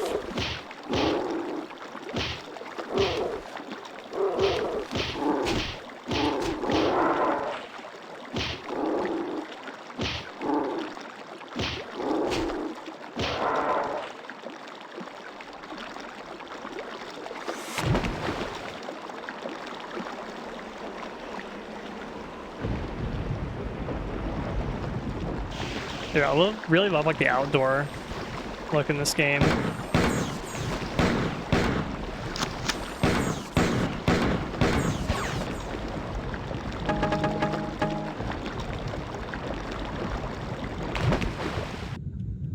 Don't like water. I will say like water is cool in games, but I don't like levels where you have to like traverse underwater. I usually find underwater to be kind of annoying.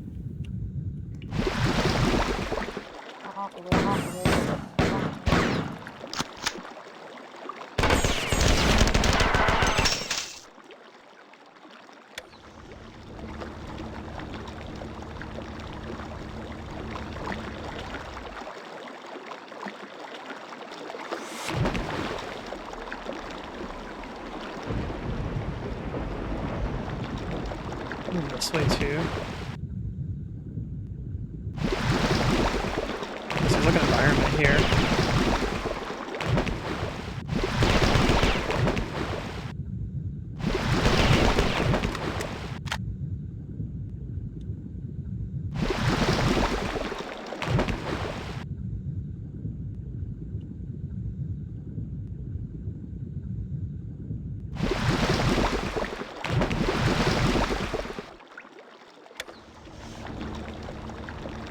I like the assault rifle, like when you're shooting it full auto, you hear like the sound of like shell casings hitting the ground. I think that's cool.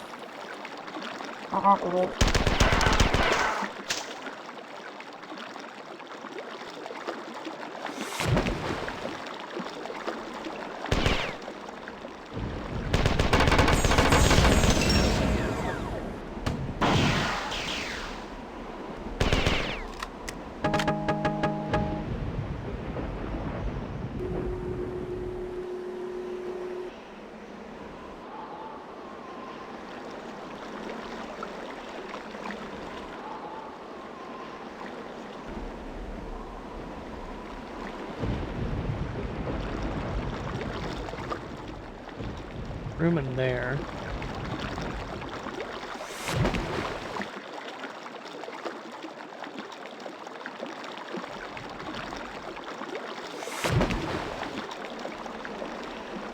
I'm not sure how to get in there.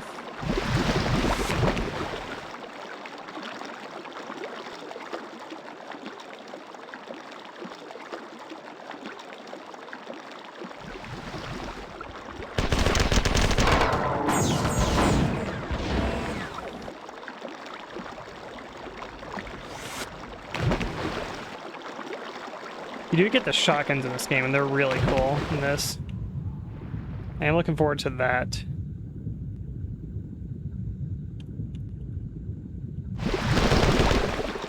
I shoot them from like above the water. I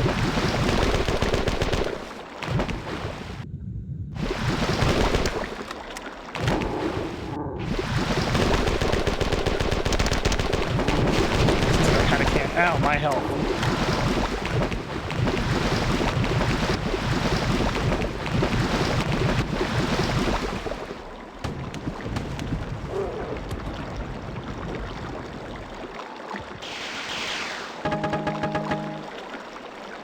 Being down there sucks.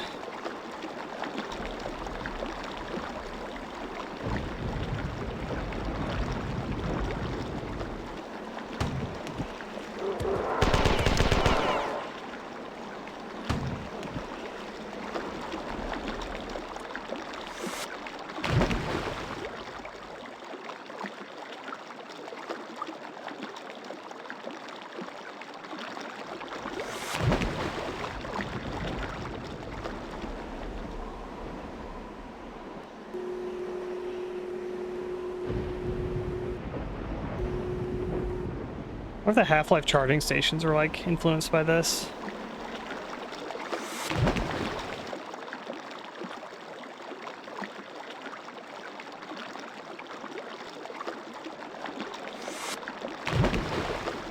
Seems to be an underwater area here too.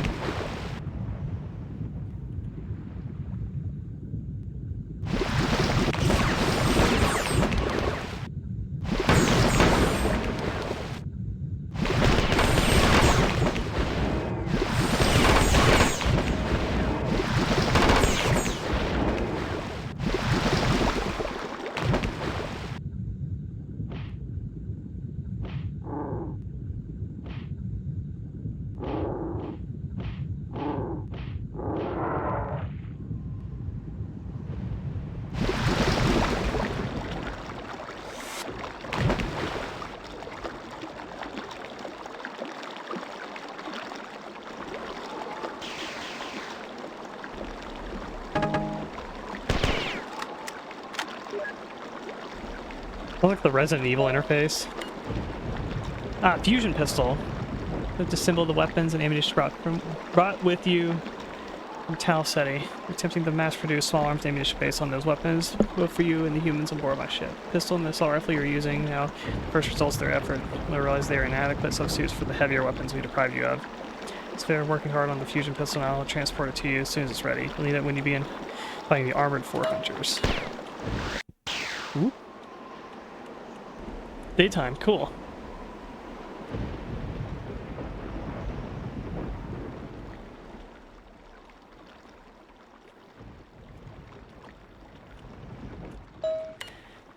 Svib have preserved a myth. Throughout their long period of slavery, about a lost clan of the race which abandoned Lahoan before the Fort invaded. 10 clans were destroyed or disbanded after Svit were conquered. Survivors scattered as slaves throughout the Fort Empire. This mythical of the clan survived, and it has had 1,000 years to grow and learn since leaving Lahoan. My Svit believe there's a way to contact them somewhere on the planet. That's what we're searching for. The Svit rebellion against tyranny of the Four will certainly fail unless the lost clans locate. Explore the area and return here. So this is a walk around the map level, I assume.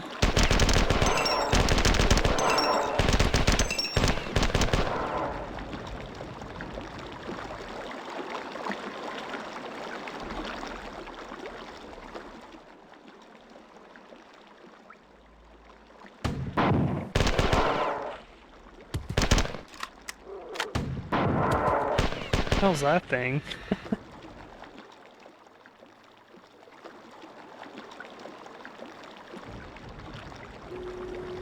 Giant fruit fly. I'm a science manager.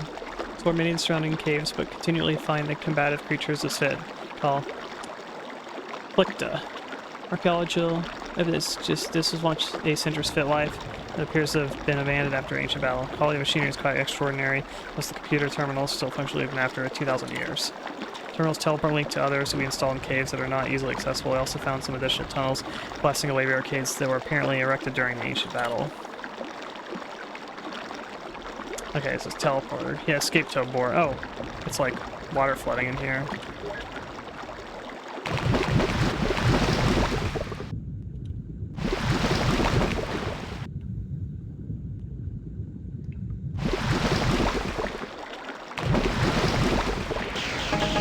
Ammo. Nice, we got an overshield too.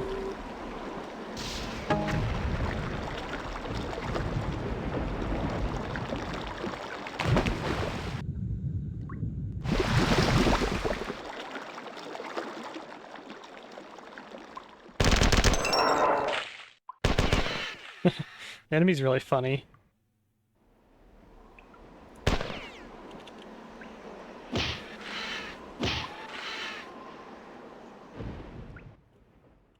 It's too low for me to get through there.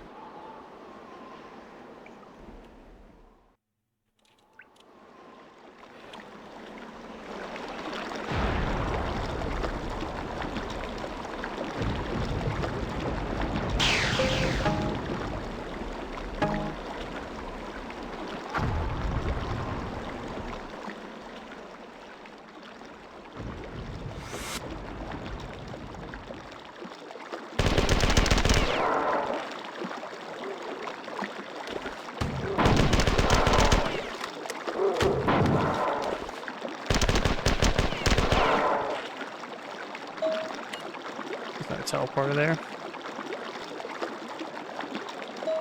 Oops.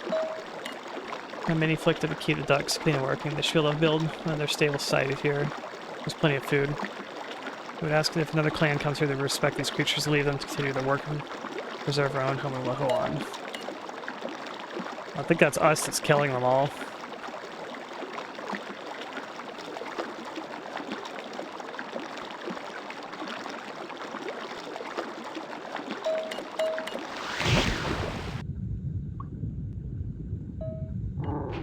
Oh, it does not pause when you're reading that. Okay.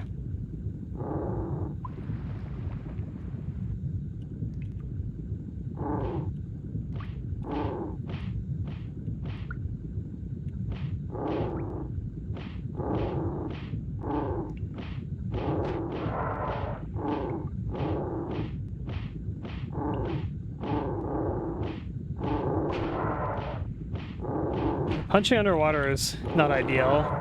I suppose you can do it.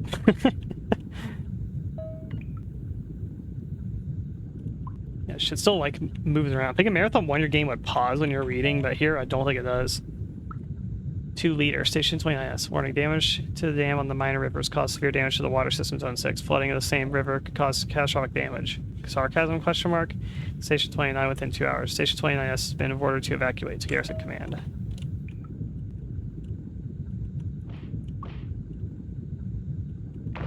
Oh, Crusher! That's Doom right there. Oh, we got like a biology thing. You can study these beasts for some time. Periodically been forced to kill our specimens and capture duos because they become unpredictably upset at our presence. It's been difficult to study them for any length of time, but their numbers in the surrounding caves are impressive. The caves must go deeper than we been able to ascertain. Scientific studies revealed these creatures are genetic ancestors of this fit. Though morphological terms, this is absurd. So they don't eat. They take energy from the sludge that surrounds them, using a method of energy transfer that is unknown to us and beyond our depth of study. Variations of these creatures live in the active volcanic region of the Lahoam, and there have been 2 sightings deep in the general Central Garrison geothermal station. No cases where the creature's aggressive like they are here.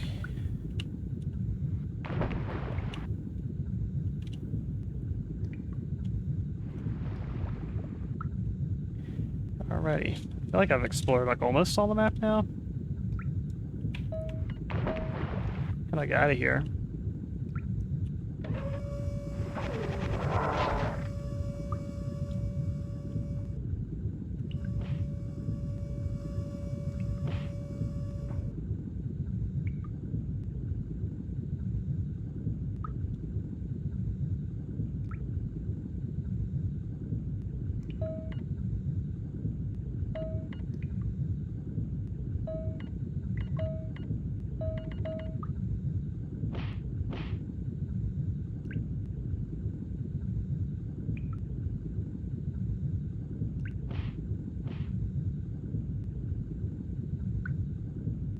These look like arrows to me, but I don't think they're actually significant.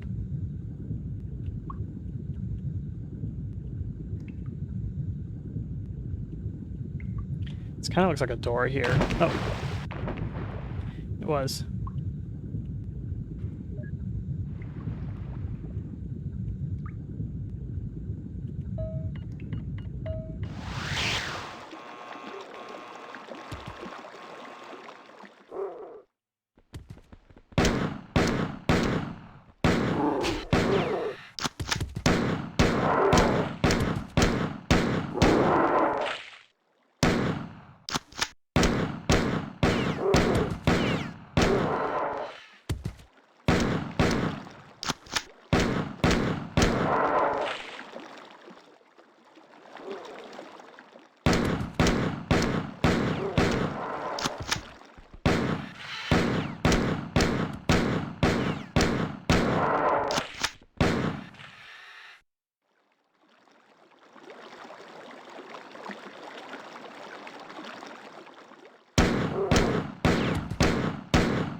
Well, I don't know how you pronounce that. Sabuth, the Burning Dawn. Endless war rages about us so that we Svit, KR, cannot fight. It's too many, too many alien pronunciations here. They stop us. He will have many straining. Says do not let Morse Fit feel him. Says more will destroy him. He was not meant to be alone. Oh, this is like fun, man. So let's like read this and like the water's coming up. Svit Minar attack us. Sabathath. Its entrance powerless to fight back. The outer village has been slaughtered without their defenders. Attackers have overrun and killed most of us who were in the compound. Only those within the central chamber survive. They will not likely find those chambers, but we cannot survive here forever. Yeah, that one's gonna be teleporting. It's already been there, I believe. Door out not. Doesn't open. Okay, I'll say that this is explored.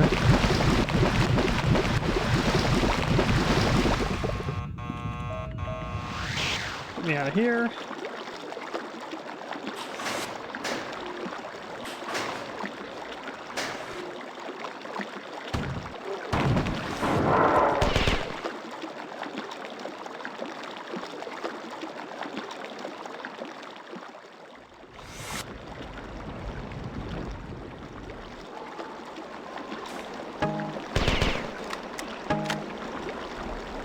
Where was that panel at the beginning? So I haven't checked this as well.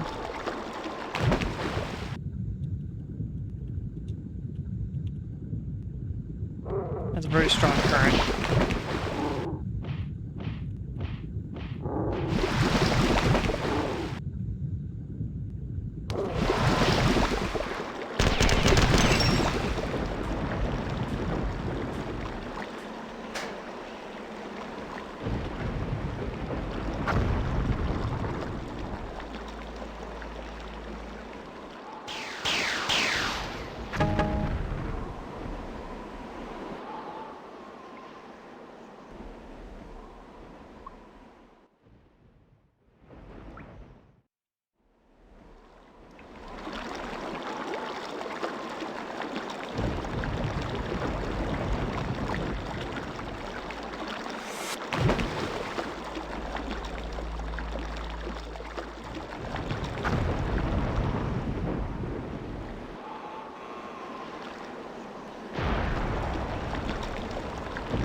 Okay, I think I've explored enough. We've been on Mahoam for nearly 15 years, waiting for us to arrive. I was hoping that their science corps might have found some information about the 11th clan, but they know nothing and we must search elsewhere. Easily enough, morale in the 4 garrison is terrible. The 4 Navy has been sending their worst officers to the Lahoan as punishment for nearly 9 years. They have no idea how important this world is.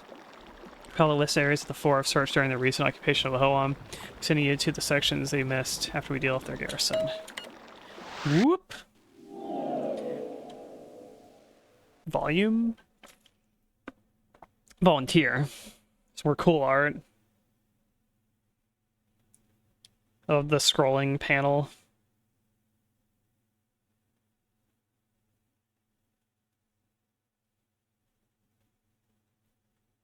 Volunteers.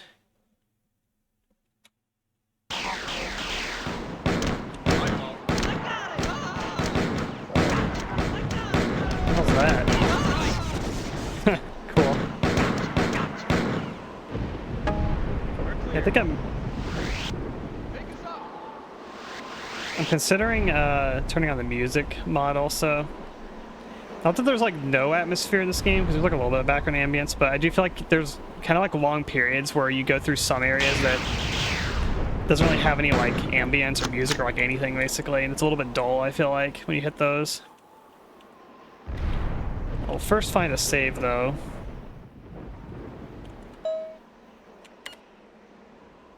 Like these like biomechanical things here, implants. The humans that stay on the forest ship with the spit and eye capture at Tal City, distance for slavery in the Four Empire. Saw the colony was about to be destroyed, did not restore them before we left. Also realized they might become useful.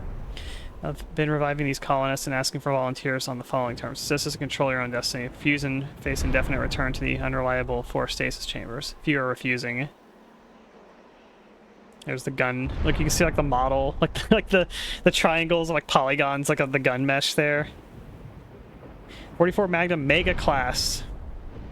I like the design of the pistol from the first game a little more. It has like this weird, like, it's like a revolver kind of look in the first game, but I really like it. First ground attack against the fort garrison occurred a few hours ago, but was largely unsuccessful. Basically, the attack failed because bobs aren't fireproof and fort flooded the area of lava. This angered me, so I located their underground geothermal pumping station to devise a plan. First part's already been executed. I smashed a hole in the roof of this complex by bombing of a small asteroid, and I dropped you and some humans into the hole where you await the second part of the plan. Up the stairs from current locations, a ventilation shaft leads to the underground geothermal station, because only you would survive the fall. You're going on this mission solo. Once you get to the basement, look for a terminal. I can give you further instructions. How long am I streaming today? I'm gonna go do like 3-hour stream usually, so in about 45 minutes I'll probably call it. The piss laser, yeah. We also gotta look, it's the pistol that's in the Hideous Destructor mod. Holy crap. So I think it's funny, yeah, they're using the Born on boards from like the first game as like soldiers, basically. Like they've given them like, I guess, like cybernetic implants or something. Give them more combat capabilities. You know, only I could drop into that hole and survive.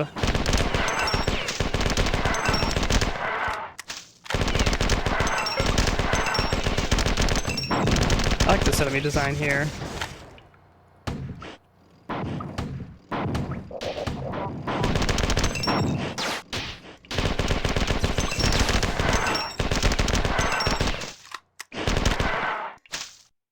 No, pistol does not have select fire. There's no full auto on it, unfortunately.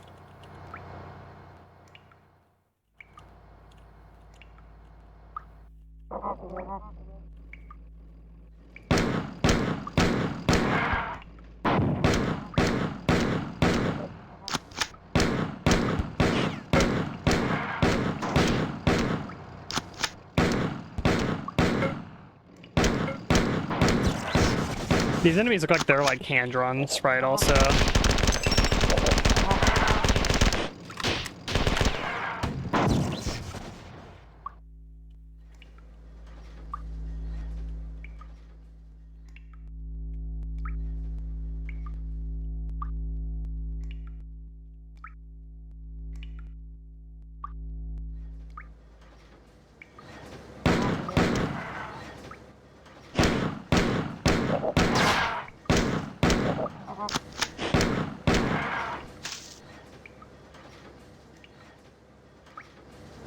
There's only like a couple of marathon guns in those Hideous Destructor gun mods. There's like the fusion pistol, and like this one basically.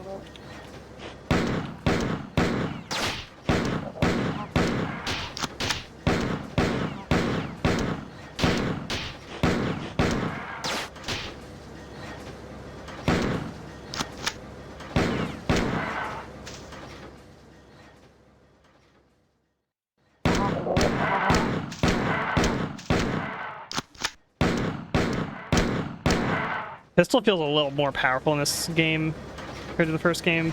Mainly the reload speed, and I feel like the damage might be a little bit higher too.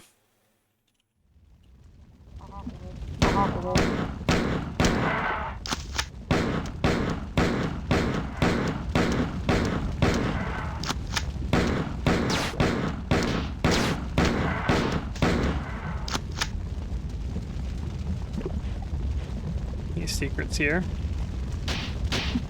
There's like an arbitrary walkway there.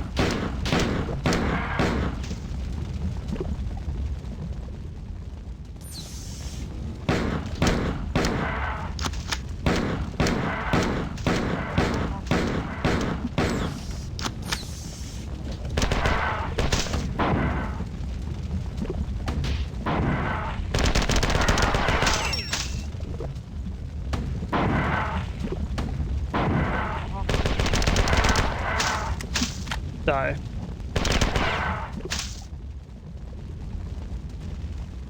How's it save at?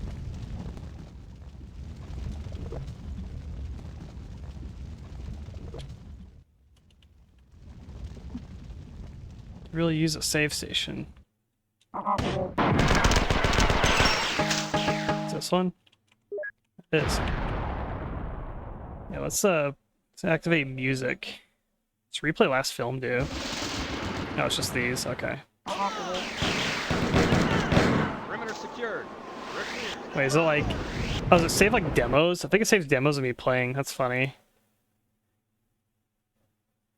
Okay, let's see. Where is music? Is this it? Feel the noise.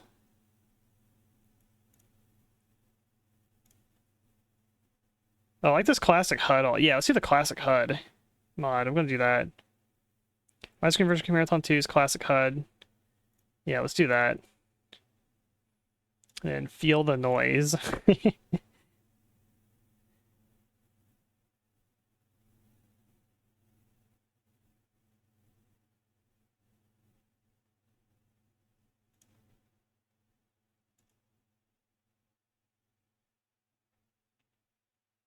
Okay.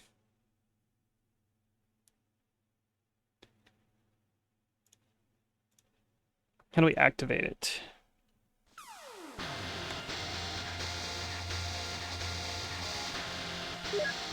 Plugins.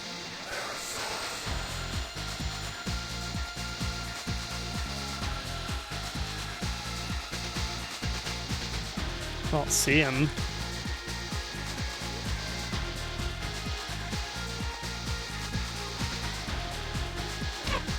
Did it like not download it maybe?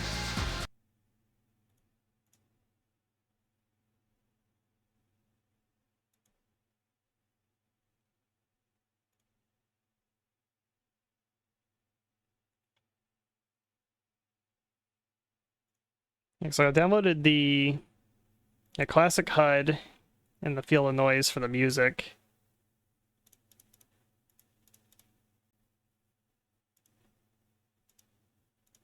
There's also Solar soundtrack for Marathon 2.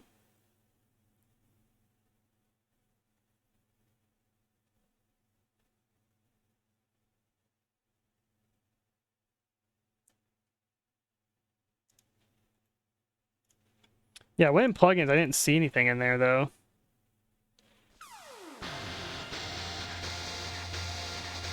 Let's see plugins. Yeah, just see basic HUD. Enhanced HUD 1.1. That's all these stats. Theme 1.0, transparent liquids. I feel like that's just subscribing to on Steam doesn't. It's not gonna work out of the box. Oh, cool. If you click the Marathon logo, it makes the credits pull out. That's funny. I expect that to be an actual button.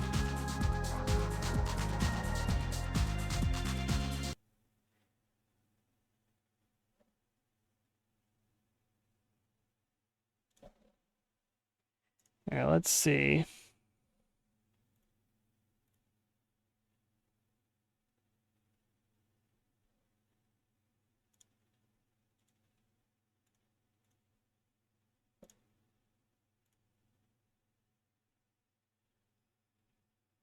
Ah, here we go. Yeah, I need to go to Steam downloads and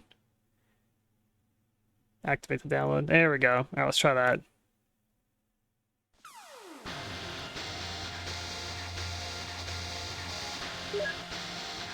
There we are. Alright. Feel the noise activated. And classic widescreen.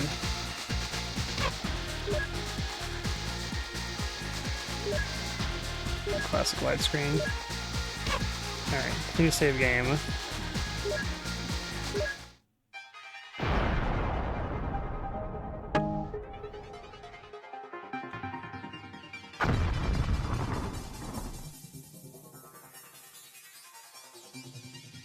Yeah, we got the big Doom style bottom HUD here. This is the HUD how I kind of remember it looking in this game also. At least with like the text.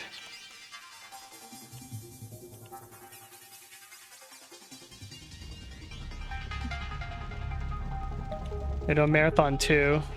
The game's like, it's weirdly like quiet because there's no music, so I just downloaded like a fan music mod. It sounds a bit more high fidelity sounding than Marathon 1. It's all like MIDI.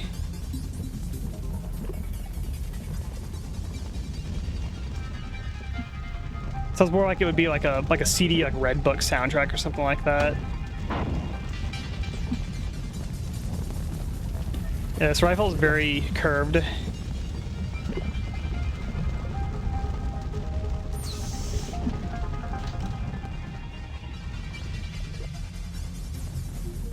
There's a save here too.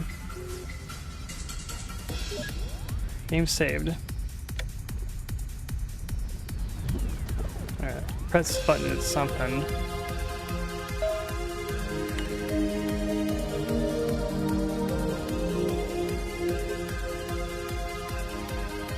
There's a music problem, that's mod. I think it's just original.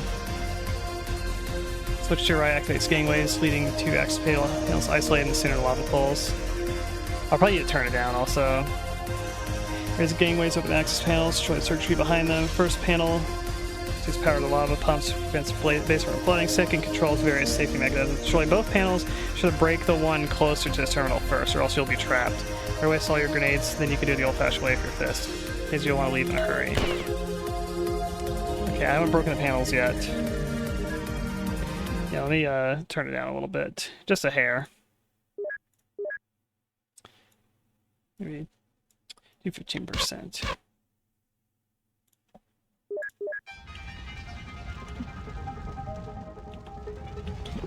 Alright, set the panel closer to us first.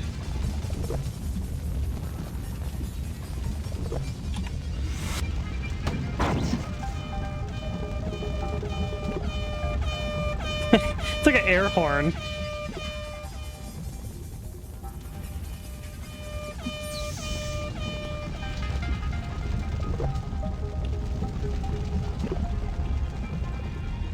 The alien's got a little air horn device. After I blow these up.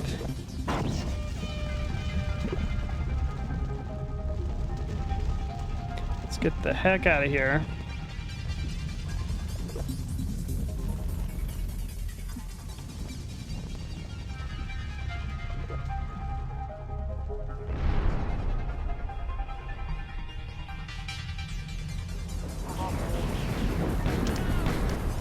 Yeah, the Bobs are here.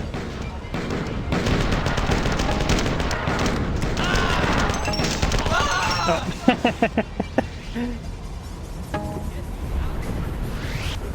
Oh, two of them lived. Yeah, I like to think that they got like an air horn and just like a little device that's like pressing the air horn button repeatedly. Yeah, they use like the same scream and like voice. Some of the voice lines sound really similar in the first game.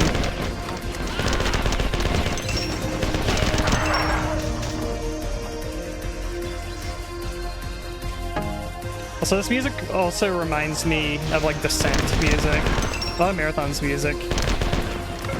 Marathon 1 like vaguely makes like a Descent music here and there.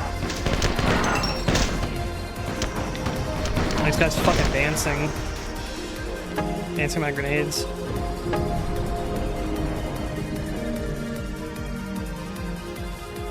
Yeah, like the big like cartoon white glove, like Mickey Mouse glove.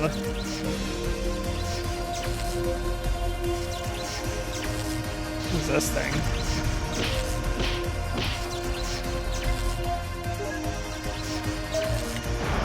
Put up the lava bath. There is no other way. Safety is engaged. Lava on the surface poured through the drains into the basement, bearing the main for a power station on Lafon. I-4 will be taking cold showers until he gets that fixed. Anyway, Robert Blake is going to need your help clearing the few Ford that managed to escape flooding of the basement. Blake is the populous leader of the colonists. Paths never crossed on Tau City. Turn her in the area secure.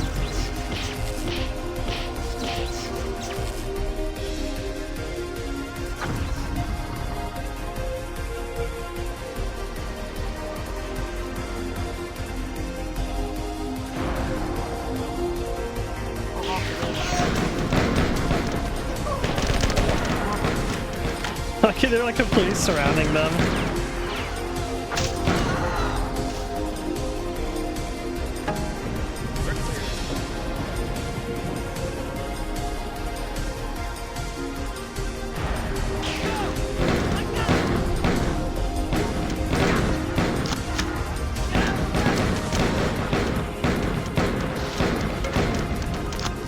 Like if they friendly fire, they'll like apologize. It's really funny.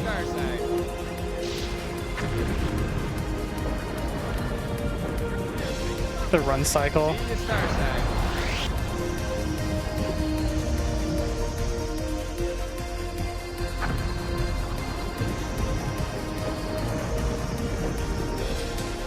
So like it's been like 20 years since Marathon 1, and like now we're like at the Svit's like home planet basically. Durandal's taking control of the Marathon ship, and like he basically has sort of strong-armed all the colonists that were in like cryosleep. Or no, we're on the Marathon. I think we are on the scout ship. It's like the Svit scout ship that he like stole. And there's a bunch of like colonists that had been basically, you know, captured and were going to be like enslaved.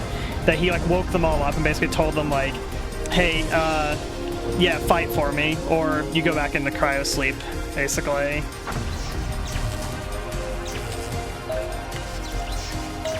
Alright, we have not completed this yet.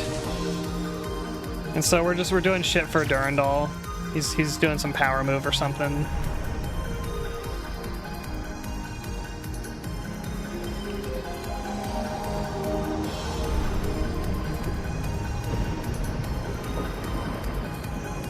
Or basically we're like waging war on the aliens still, is what's going on.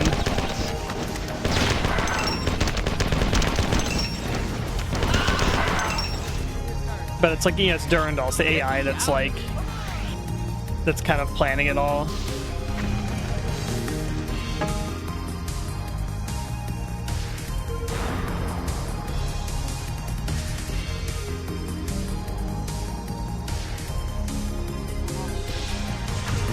You're an enemy. It's up there somewhere.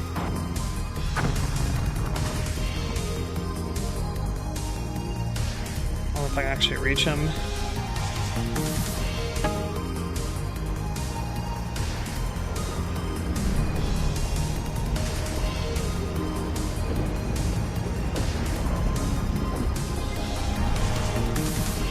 I'm gonna get back up there.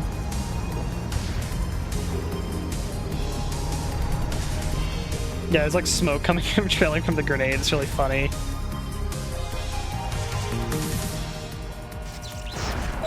Oh, it just like auto-activated.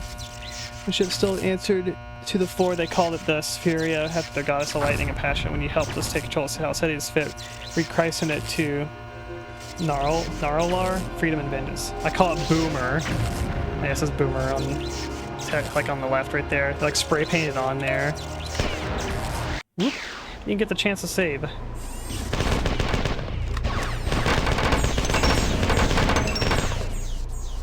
love the shell casing ejecting sound.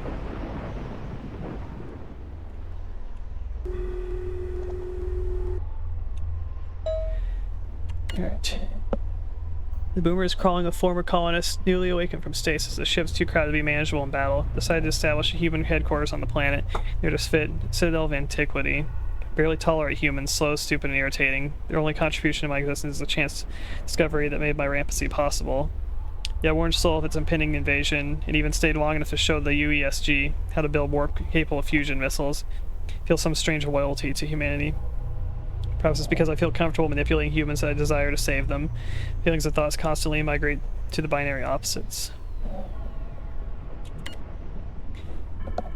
Now, if your first objective will be to disable the defenses operating around the fort, you should be extremely careful to stay on the course I've plotted, because this is a heavily guarded facility and your presence will make offense.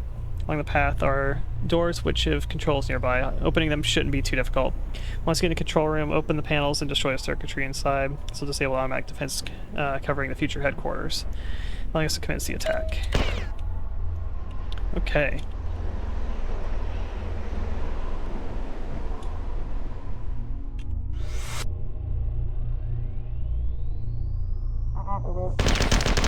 it's these guys again.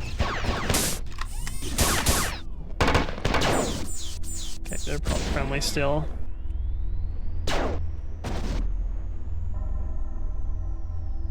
No, he's not friendly.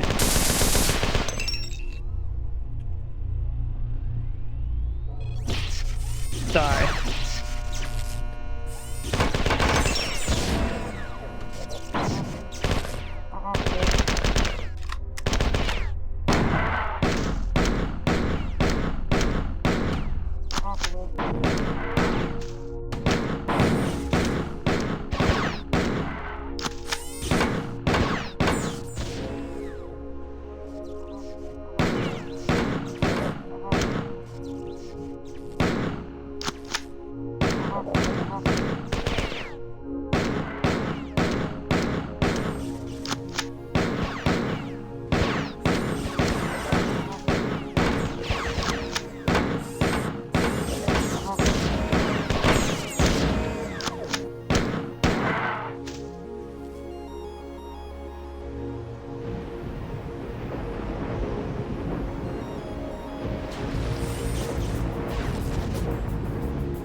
Game saved.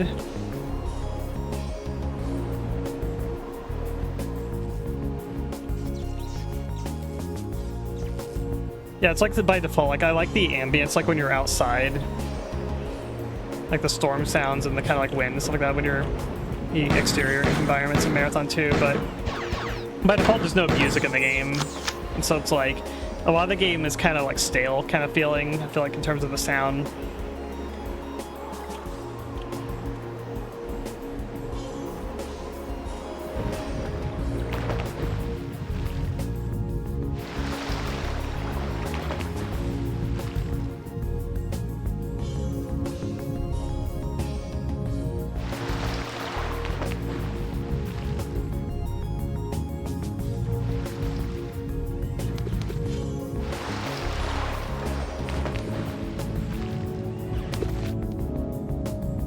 Yeah, I feel like if the game's like completely devoid of like music or like any music or like sound atmosphere, it feels kind of dead to me.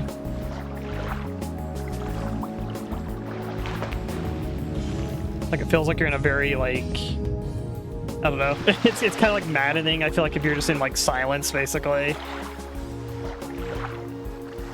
Or if you have like bad music as well, it can like drive you crazy.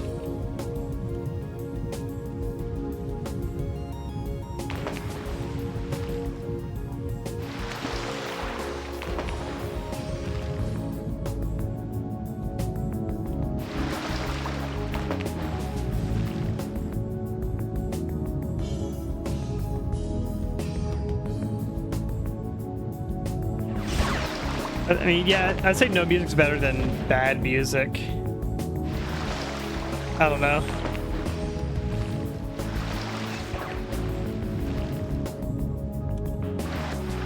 There we go. I was trying to... Damn it. I'm trying to get back up.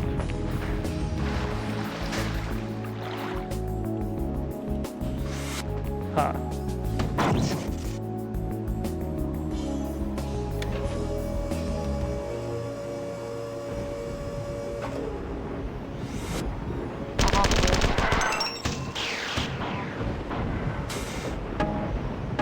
Oh, what's this? Shotgun shells? Interesting.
Like freaking, like more projectile after me.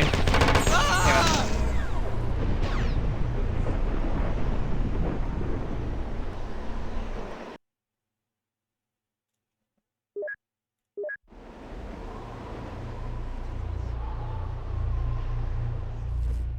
I found a single healing station on this level.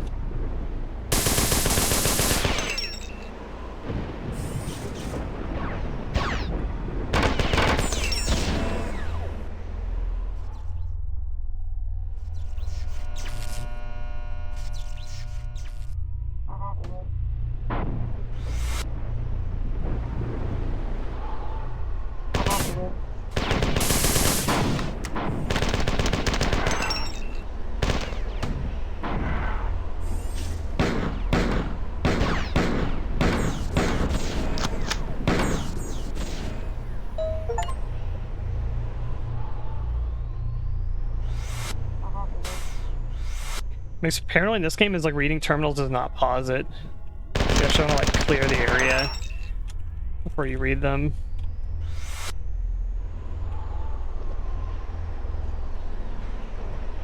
Really like the skyboxes in this game too.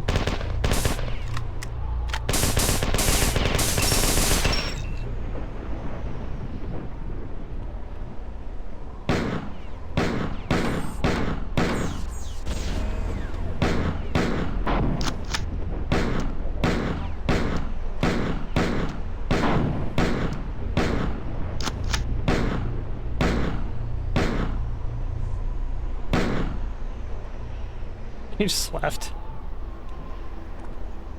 Yeah, mismatching music, yeah, that could be an issue too. Like music style like doesn't fit the game or the levels or whatever.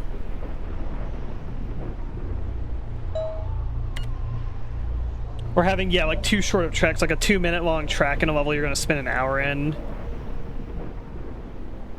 I am the Sphit compiler. Your deeds reach far into the Sphit consciousness. The vile ugly poor slave us to the more powerful, painful machines, but we resist them. Freedom will mean nothing without royalty. We are but the body, they are our mind. Find them and all. Sphit will be your ally. Royalty must exist because we exist. It took us a long time to realize this. Mechanisms are in place to cripple the empire with a unit. When a unit is of one mind, you kill me but free the unit whole.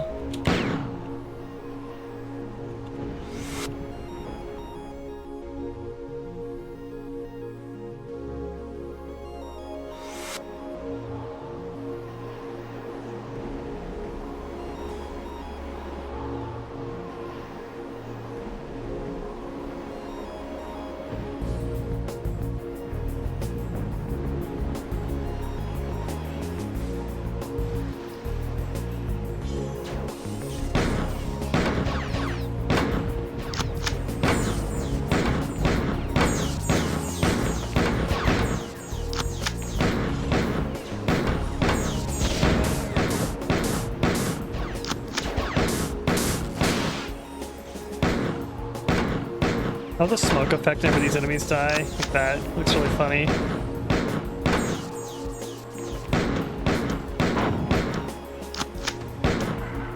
It's like super rendered texture.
Part of this track is like kind of makes you think of like RTS game music. It's like Command & Conquer Red Alert, like some of the tracks in that.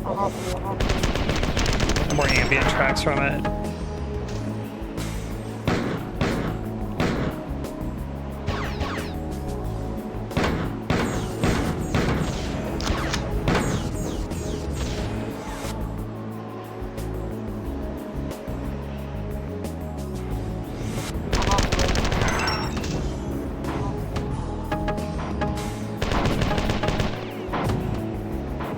Freaking dodging my shots.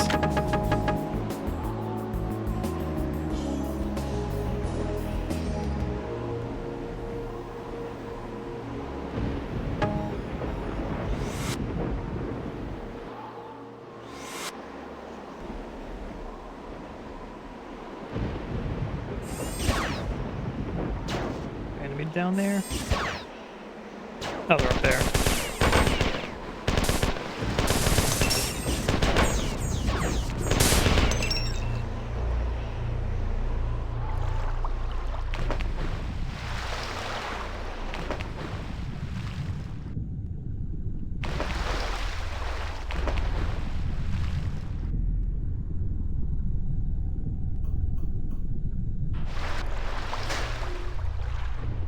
Broke that. There's also like a patch of those instruments to break like near the beginning of the level too, which I think I already did after I saved, or before I saved.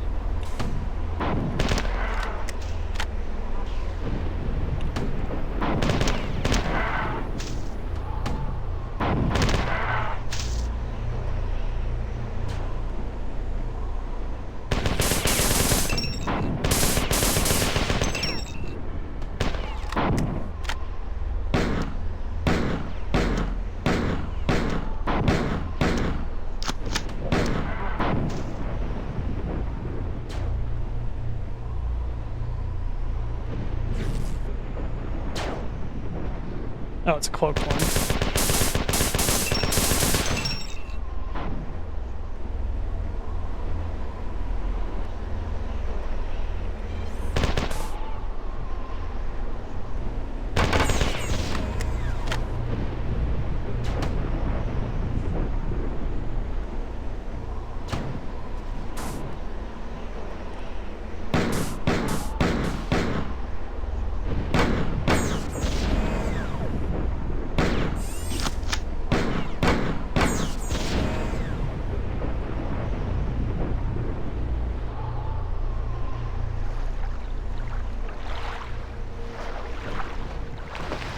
I really don't like going in water. I think I've already been here, it just loops around. Pretty non-linear map here. I like how this map has like, or this song has like 2 or 3 minutes of just like ambience before like the actual like melodic parts of the song kick in. Which I think is always really important.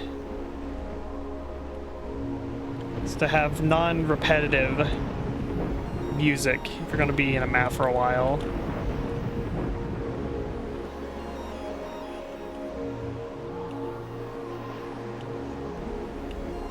You can very easily get fatigued hearing the same part of a song over and over again.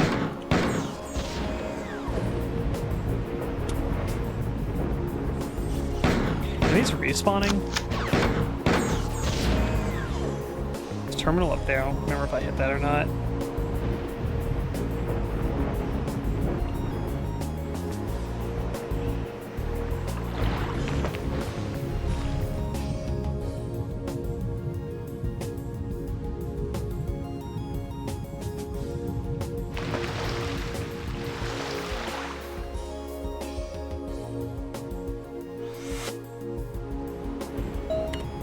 Yeah, we hit these.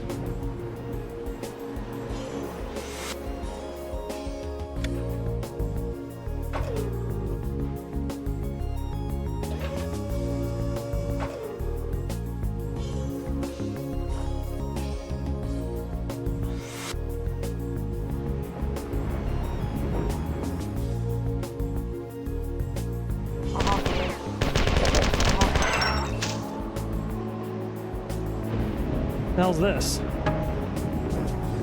Unknown weapon. So must be the Marathon 1, like, alien assault rifle thing.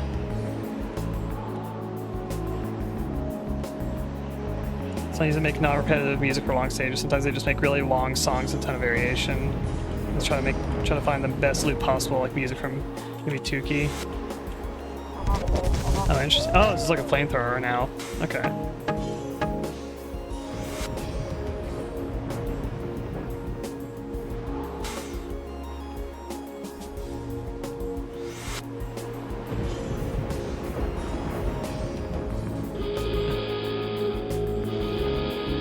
The Merlin raid.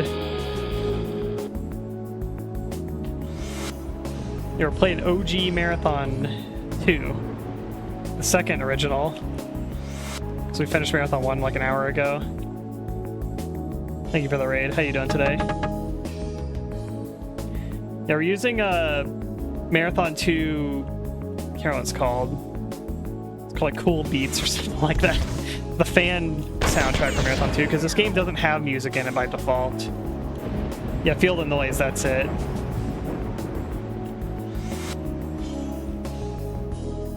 Which I think is enhancing the experience, because normally you just have like kind of background ambience, but it's like really basic kind of ambience, just kind of like wind noise and stuff like that. So the game's kind of I guess like dull when it comes on like the music front of it, basically. Oh, there's the air horn. It's like a contrast because Marathon 1 actually had like really nice music in it.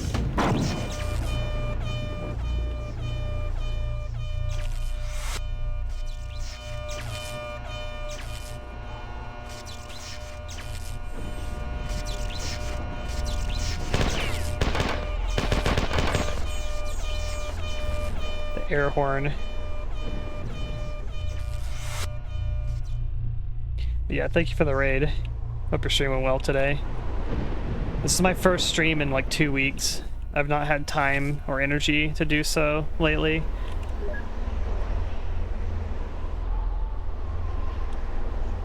There's an enemy.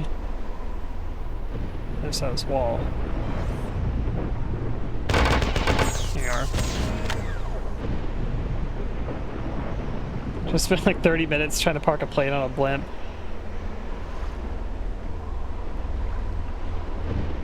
Yeah, landing planes is actually really difficult because you have to like, my understanding is you have to sort of like line it up and like get it just right, like your deceleration like way ahead of time. Like you can't just like, oh, I'm gonna land a plane, let me just fly down here and just hit it into the ground basically.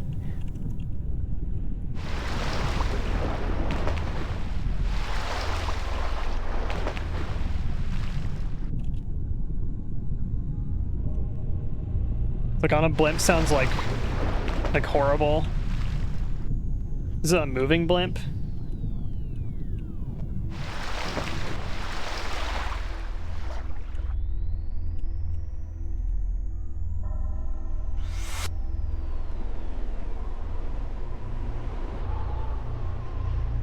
Stationary blimp would actually be impossible. I guess that makes more sense, yeah, if it's moving. So you don't have to like decelerate like as much. I'm trying to find the Durandal terminal from the beginning of the level, but I honestly don't know where the beginning of the map is at this point. Like, how the hell do you read this map here? It's like, this is like 3 levels of like floor just overlapping here.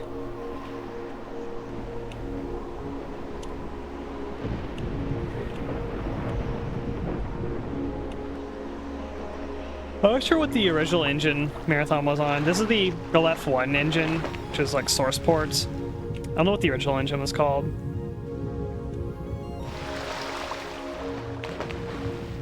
Yeah, try to read that map here.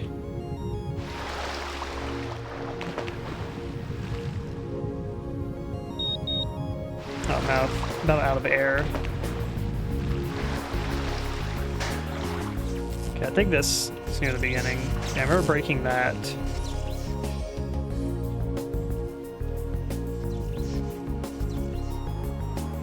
Where's the save? Where's Durandal Terminal?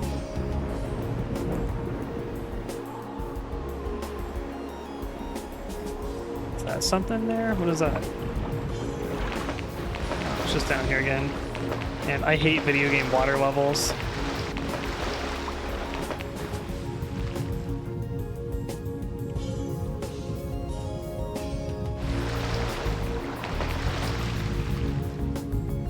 Get me out of here.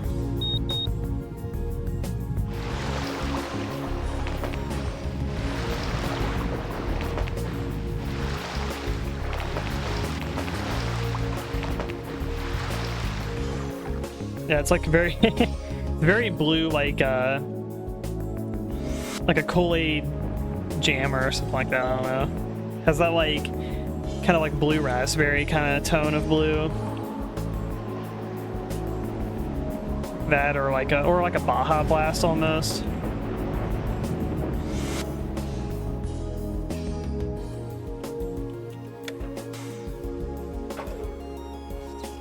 It's not quite green enough to be Baja Blast.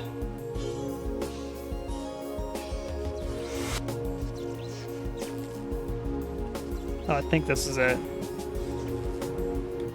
A Healy Station. Okay, I think this is new. Must seem peculiar finding this fit when they or whom you seek to free. Should be told they deliberately fight poorly, that they are constantly resisting their slavers. I know because I have been in contact with them the last 17 years. The four will have a little sense of the disaster that will befall them if this 11th clan is found. He's run into some trouble capturing their new command center. Surprise, you'll assist them. Whoop! Alright, level done.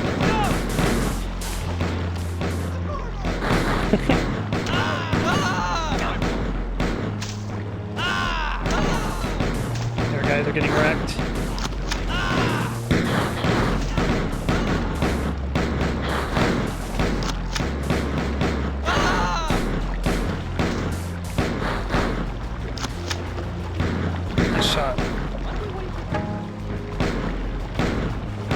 This guy dancing with shots up here. Die. Perimeter secured. Get me out of here. Oh, we got double magnums. Hell yeah. And blue ices. That's yeah.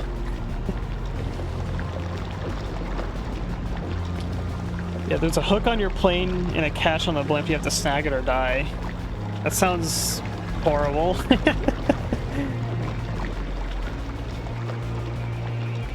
Is this evil water down here also?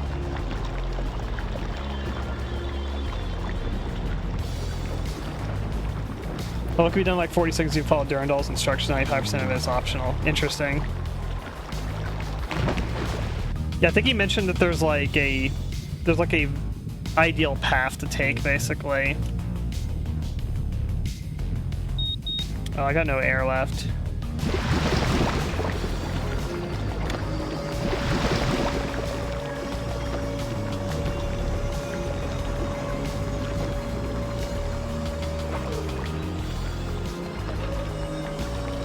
Oh, I see. Jump over there.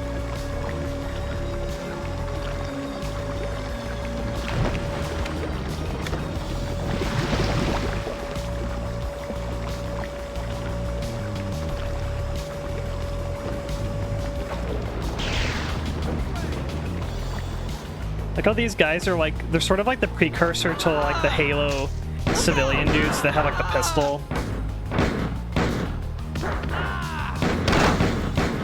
I can't really get in there and help them.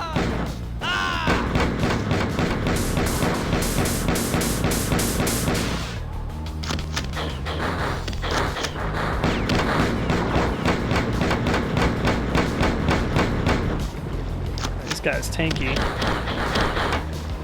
Get punched.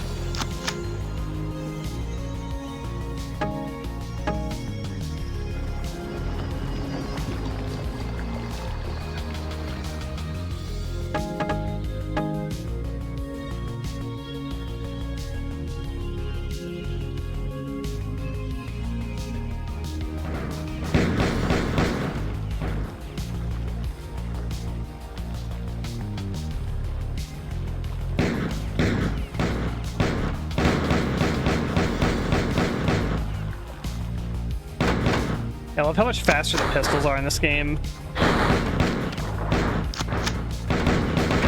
We're clear. Whoop, whoop. What's that switch for?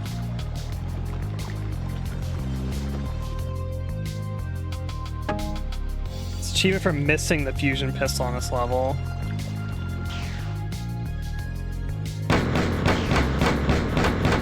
Assume the fusion pistol will be good on these guys.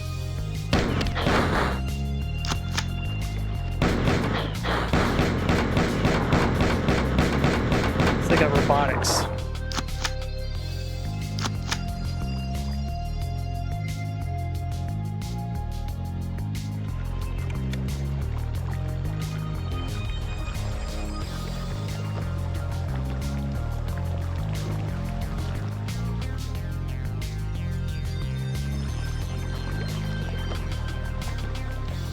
Suppose we go this way.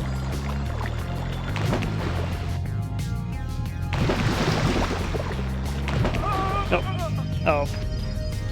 I ran out of air. Yeah, so you know when it's like you're... Yeah, you got like an oxygen tank, I guess. I guess it's an oxygen tank. Oh, it's like... the moment like... the oxygen hits 0, you just fucking drop over dead. You don't have like a period of like running out of air. You just die instantly. I gotta find the terminal again.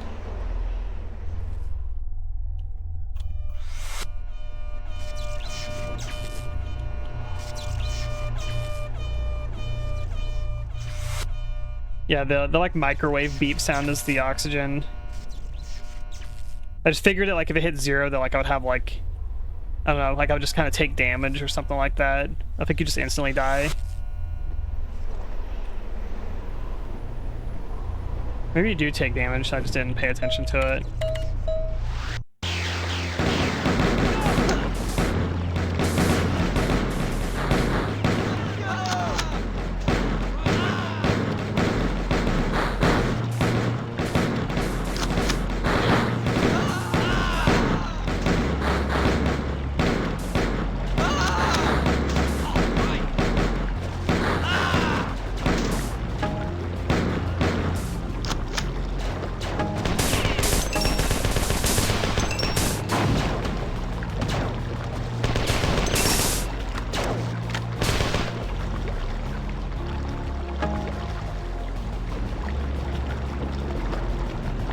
Good night.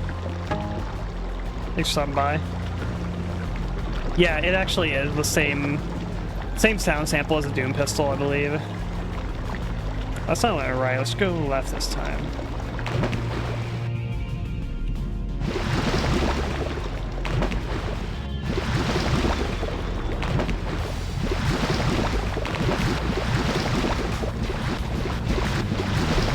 It's your way.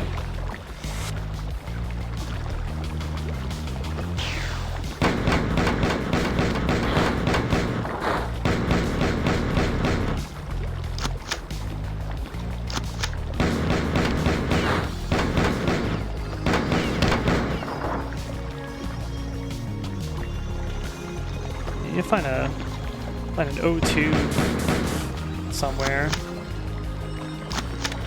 That's not an O2. That's an enemy spawner. Damn it.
say sprinting and kind of not use up as much oxygen.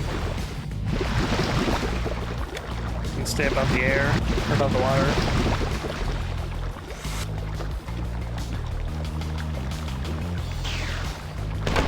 Yeah, this dude just spawns in your face here.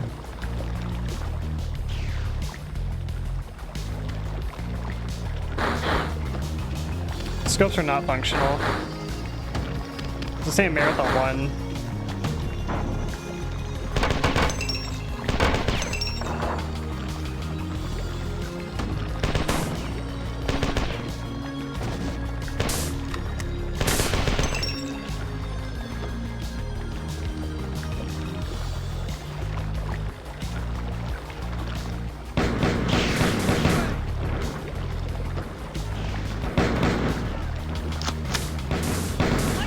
We're clear.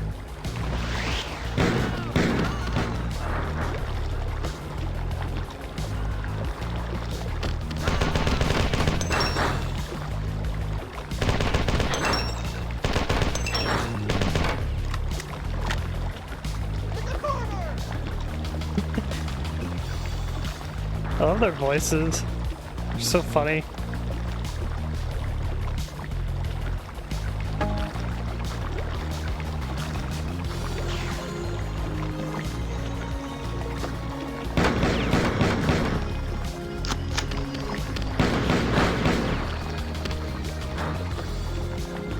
I'm like one hit from dying. I'm playing really safe.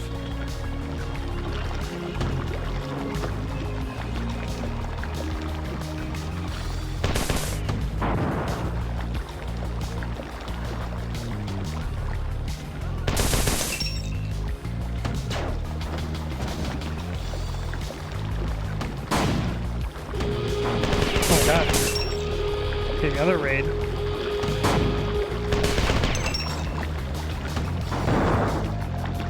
I got them all. Hey Bear Son, thanks for the raid. How you doing today? Oh, thank god, a save. Let me reload this.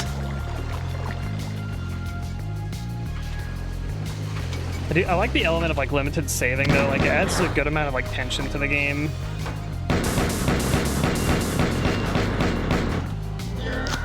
Thank you for the sub. Oh, I shut the light out. I didn't know you could do that.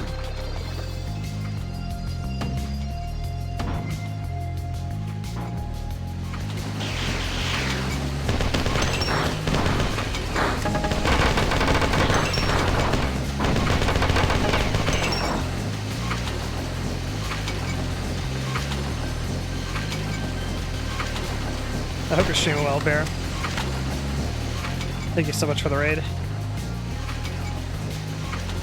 found healing. I think it's the overshield. Same guy voices with text in Halo 1, that's funny.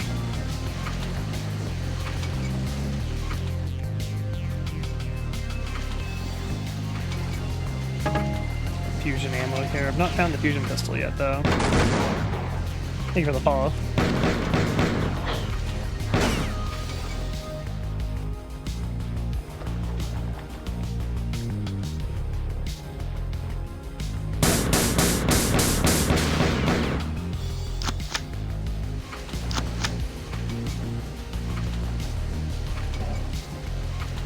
Horns. There we go.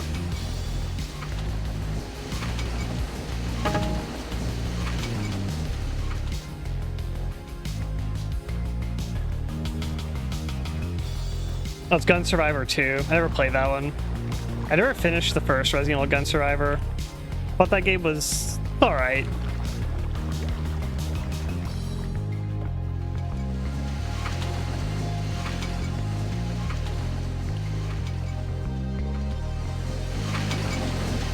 Save it.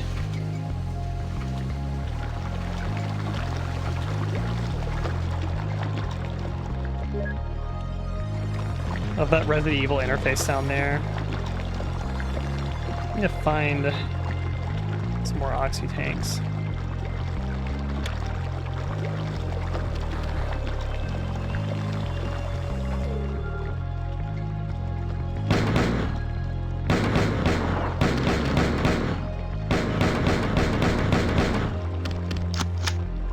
I feel like the enemies, they still look like they're drawn and not like rendered, but the like weapons and textures in this game look like they're based on like CG renders to a degree.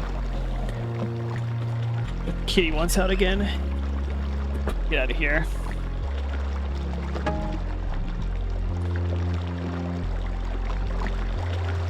Like not all textures look like they're based on CG renders. Some look like they're probably like digital paintings.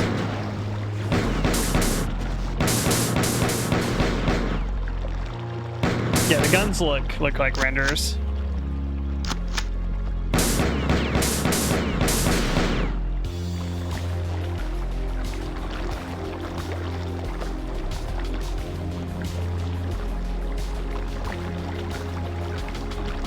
Alrighty. Nowhere else to go, I guess. I would like an oxy tank of some sort. This double kick drum in the song.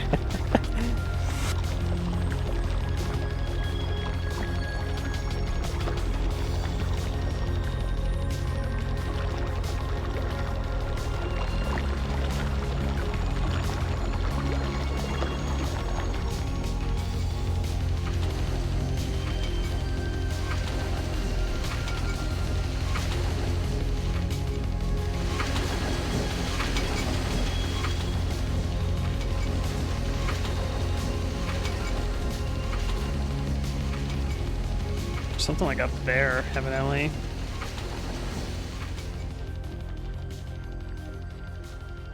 Any secrets or anything? Oh. I can like kinda sorta shoot through it. Hello? Guess a grenade launcher can't shoot through it.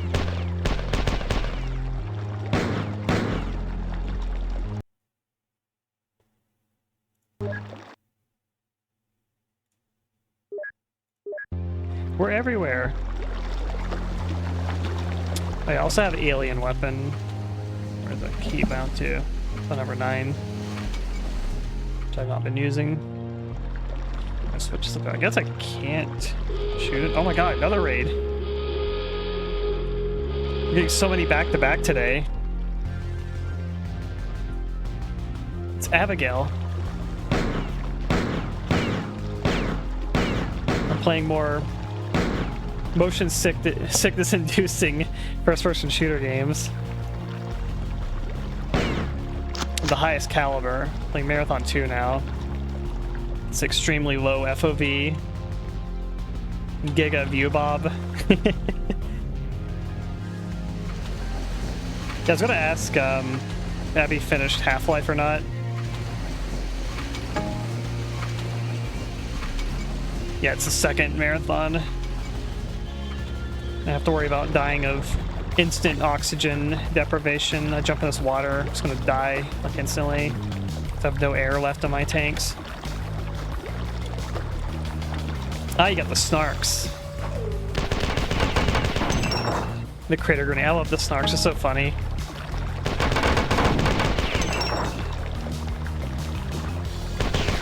Let's go! Let's go!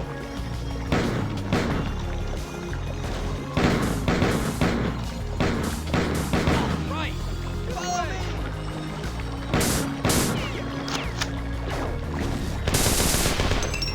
Okay.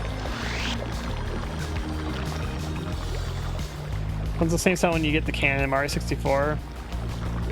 Yeah, I've heard a lot of stock noises in this game. Like that one right there. That one's in Resident Evil.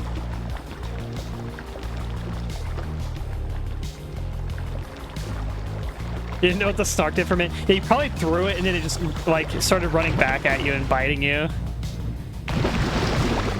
It's usually the first experience with them.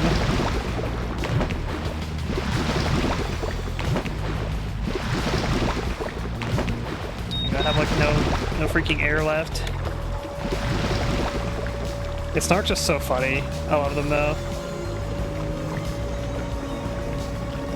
Yeah, we're in the nasty water. Oh. Whoops. So I shot my guy.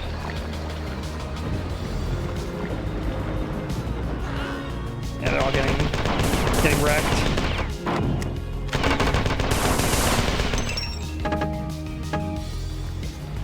The marathon is almost similar to the prey situation. It's like, I guess there's connection. The new marathon has connection to the old marathon in some sort of way, but aesthetically, I don't really think anything of the original marathons with the new game to me.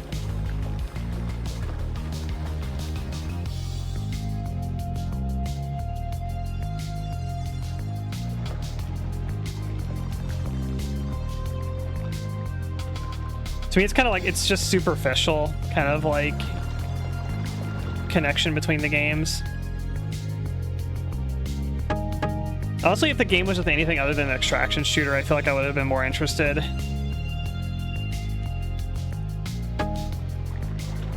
Oh, is this an air tank? Hell yeah. We're filling up with some helium.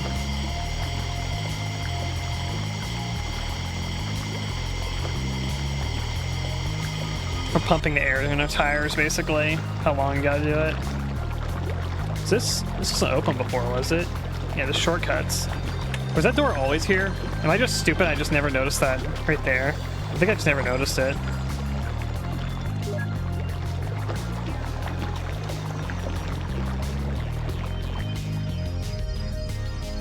Inflates you big and round.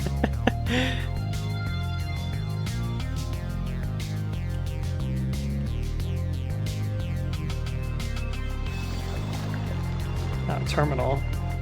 Is it time to read? Oh, miss the underwater fusion pistol on We're Everywhere. Yeah, there's the achievement. Here's the thing. I don't have to end the level. I can get the achievement and I can go find it.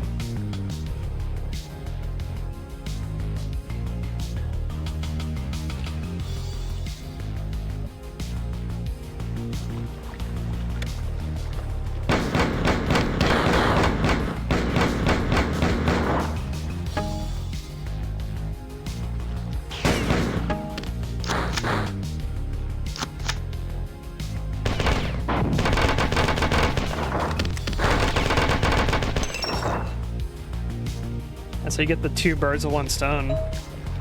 Oh, there's this icon. This is the cryptic messages. What's left behind, all our paths converge, fates are shared, chance tears and bends, exception failure. Was that there before?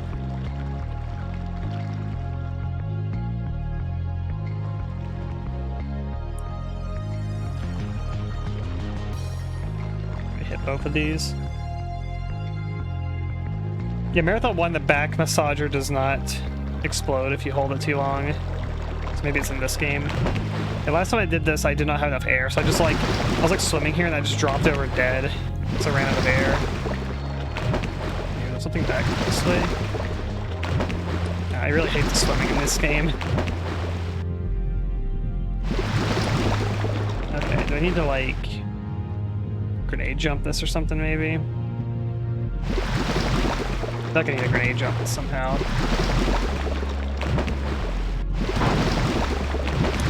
Seems very difficult to do, though.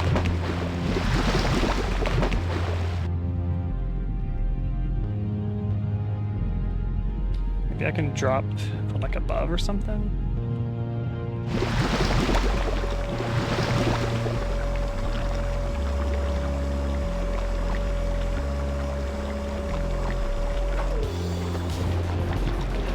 Oh, that's the origin of the inflates you big and round. Yeah, I was seeing some people say I didn't know what the context was, though.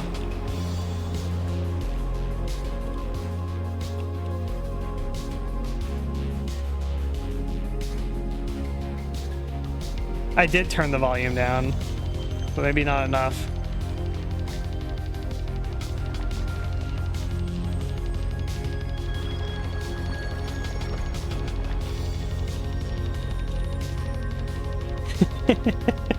Did you hear the I don't know. Was I angry? Here, let's inflate you big and round again. Oh. That's as much as we can do.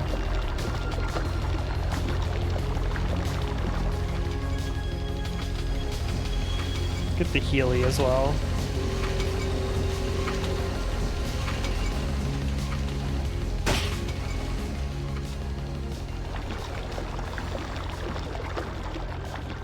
Alright, how to fusion pistol.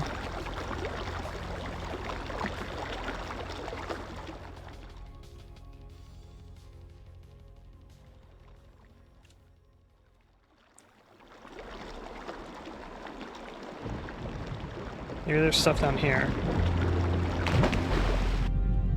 Nope.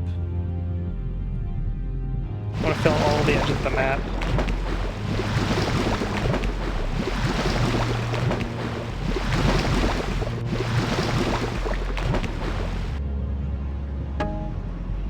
Picked up something.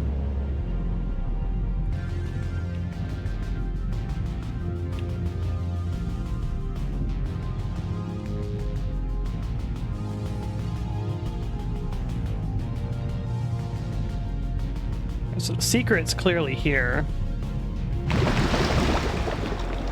Wait, what about the grenade wall jump, or whatever they call it? Is it possible to do in water?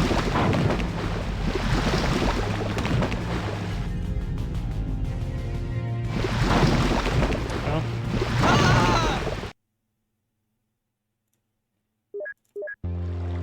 Just wanted to hear the death sound.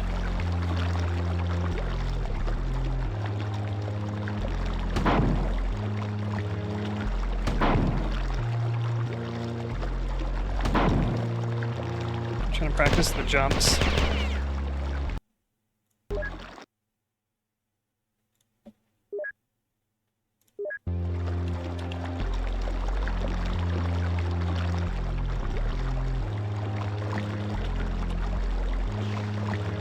Oh, enemy there.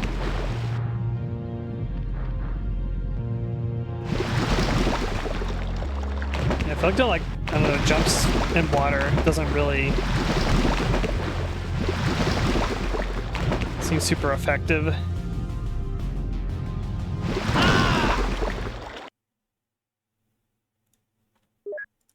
So I almost wonder if there's some way of... Ah. Maybe I fucked up, actually, now that I think about it. Maybe opening those two gates might have, like, lowered the water level, maybe?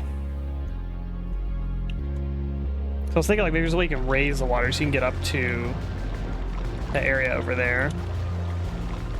I know that, like, I pressed some switches to open gates. I wonder if that lowered the water level on the outside, maybe. I kind of feel like that's what happened.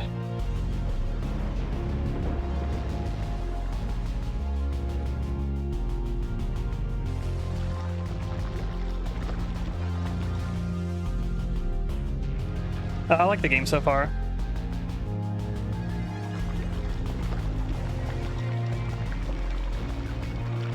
So I feel like you would have like opened these gates and then the water out there would have like came into here. Could have been the other way too. Could have been water came from the inside to out there and like raised it too.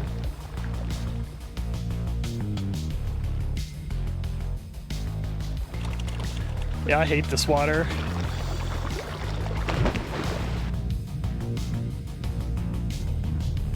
I wonder if there's like switches or something.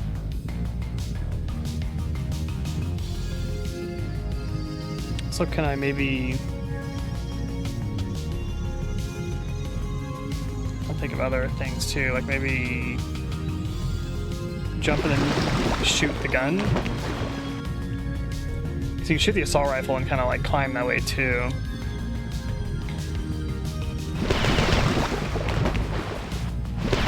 I think it's too high though, I don't know. Oh, I grabbed something up there.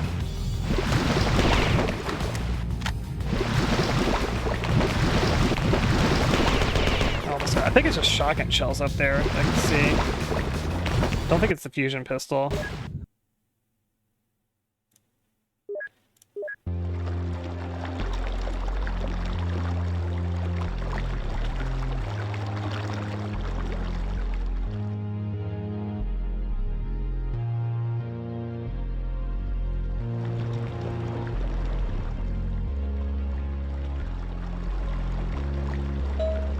We'll just move on. I don't need the fusion pistol. You're the 4-built human. Simul Simulacrums? Simulacrums? That's how you say that? During the Tau City invasion, Elaborate 4 bureaucracy has a ministry for the eradication through imitation of hostile species. Oh, born on board. So it's gonna be the green guys. Ministry for eradication through imitation of hostile species unsuitable for enslavement. Pan, Far, Sferen, Wassam, Shah, which is responsible for the design and construction of such machines. They meticulously constructed 17 different human body types to mix them with 61 unique facial models, resulting walking bombs are in every way distinguishable from real humans. No mistake, dressing every last one of the 6,000 simulacrums in the plain green overalls of a marathon airlock technician had the amusing side effect making all the real airlock technicians wander the ship naked during the invasion. Whoop!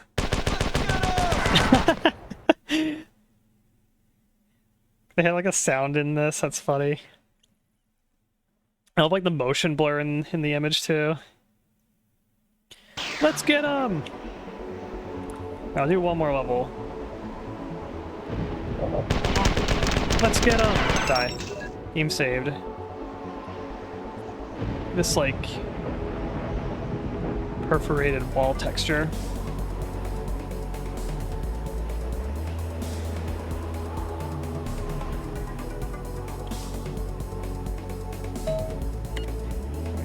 The drones. Discovered an area where forest communication lines are exposed and coded a virus attacked with defense programs through its weakness. Attack will be aimed at subverting the forest defense probes, which are, yeah, I'm being shot at. Trying to read. Defense probes, which are controlled remotely by a central computer and turning them against the four. It's always used by the four as a temple in their pathetically boring religion. Maybe they think that sanctity will protect it. Map. I'll teleport the virus package onto the main altar in the temple. He'll retrieve the instrument of their defense from there and insert it to all the underwater control panels that are marked on the map at the left. Okay, circle and a little yellow diamond at the top right. After you arrive, the four will likely close the doors to the temple. You should be able to open them by destroying their power supply, which is located behind a door in the nearby grotto. You'll probably have to do some swimming to get there. The virus is very selective and likely disable the terminal as soon as you install it. There's no terminal in temple. I'll try to contact you there. Okay. The spacebar is like the button to like activate. I keep like, it makes you like shoot. I guess I just hit tab instead of spacebar.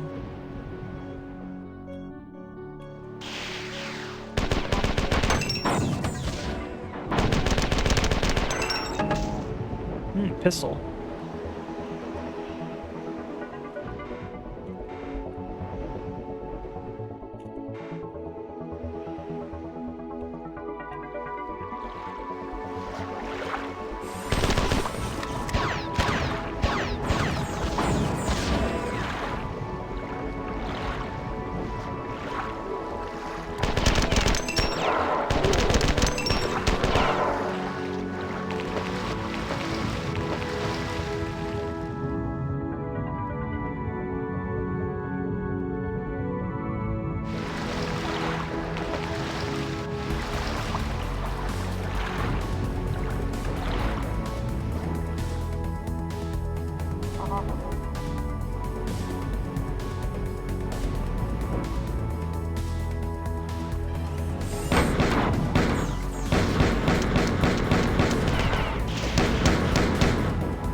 Cannot fight in the water. Let's punch him.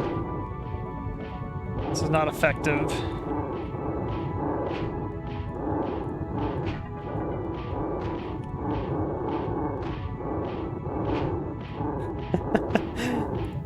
Eventually they will die. There we go. Good night, Abigail. Thanks for the raid.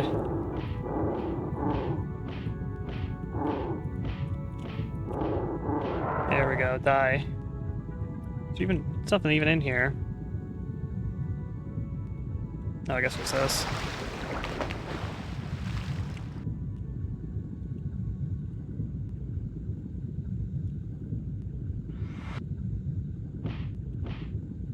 I didn't pick up the thing.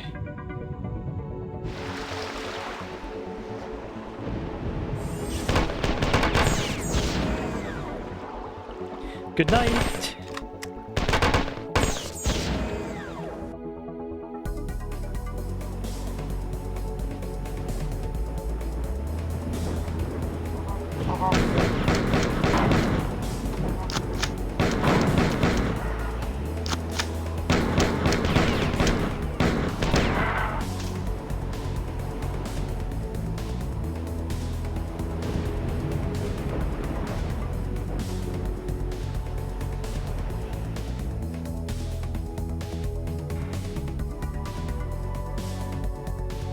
I think there's like room we need to get into is like here in the middle or something.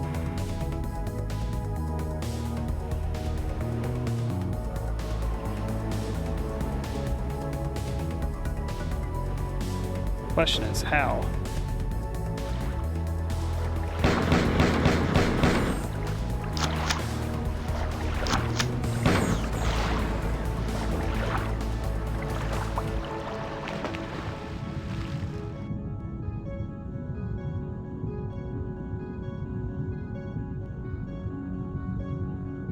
Can't go up there.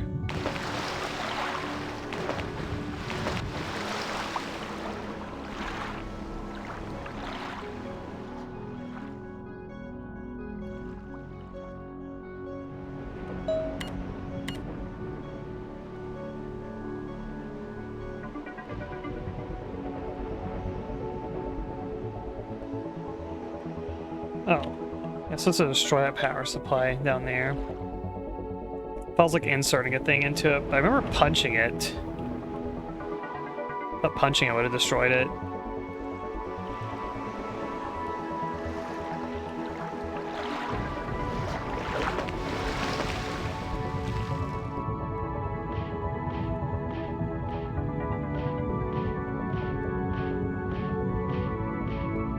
Hit it like a grenade? Can't use grenades though.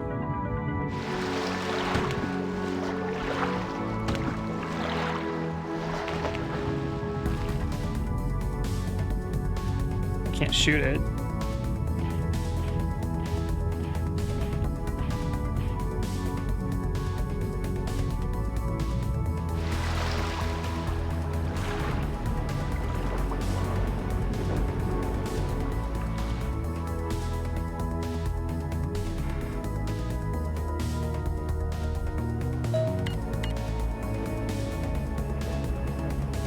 Destroy the power supply. It's located behind a door in a nearby grotto. Oh wait, no, that's the control panel. Okay, so that is right. Destroy the power supply located behind a door in a nearby grotto. I have to do some swimming to get it. Okay, so it's probably then... Yeah, I was thinking that... I thought that was the power supply. No, that's just actually the thing I need to plug the thing into. So it's in a nearby grotto. Well, there's a... So I have to do some swimming to get there. There's a swimming pool there, which I've gone down into.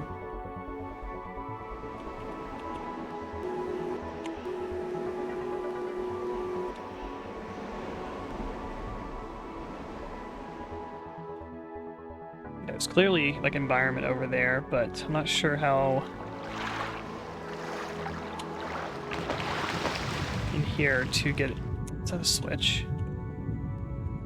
No? There's a switch down there, but I can't like... Can't make myself like go down. Yeah, that's a switch there.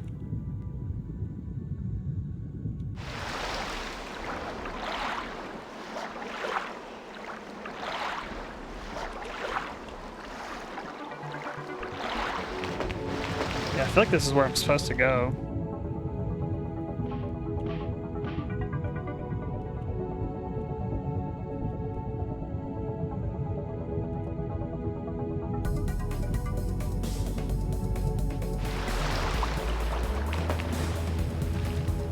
Hit like a grenade, I'd be able to activated, but you cannot shoot underwater.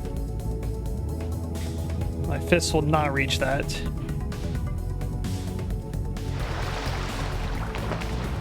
Like the set of clothes, thank you.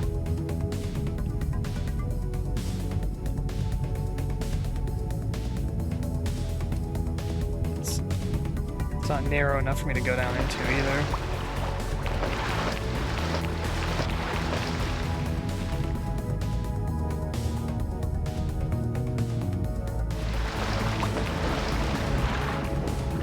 Might be a switch or something.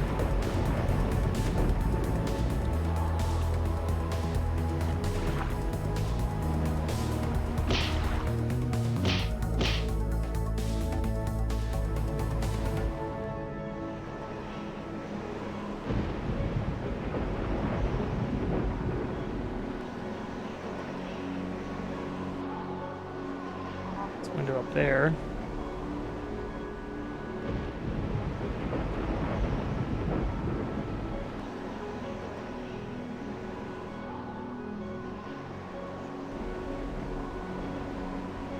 This just loops back to the beginning. Oh. Air can.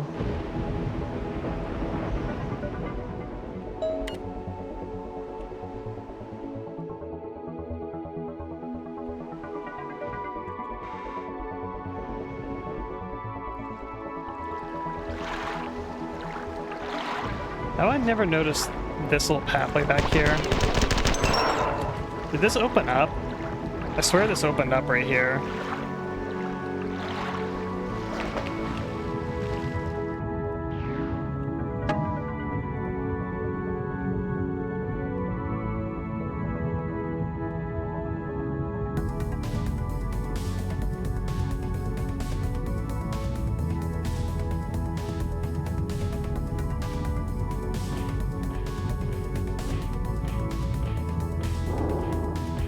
Die, die, die.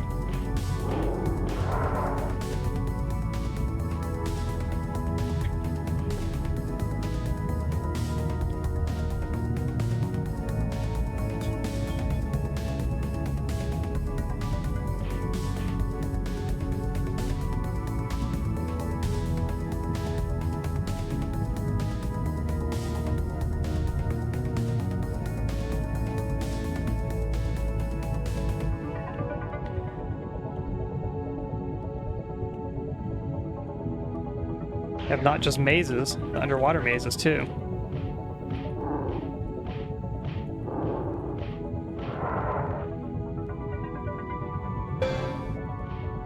You know what? I have no reason to fight him.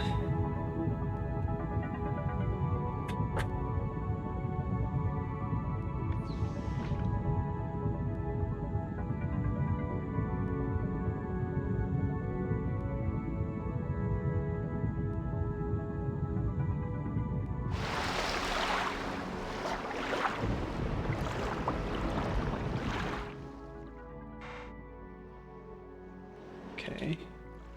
There's more to do down there still.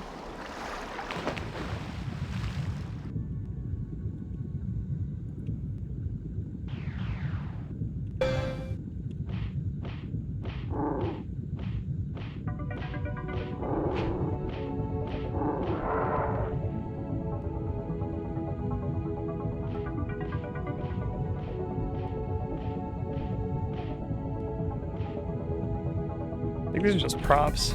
It's like maybe you can destroy these or something.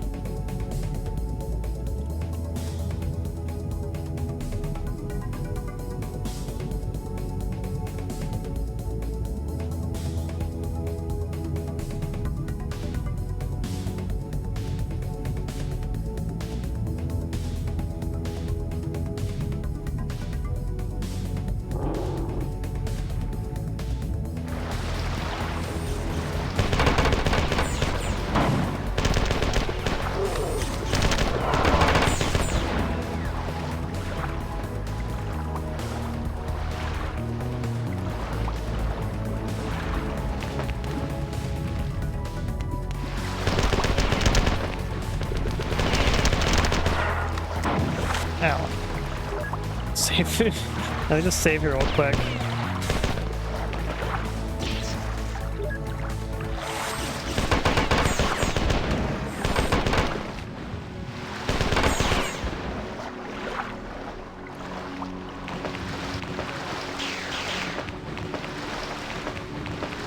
Give me those goods.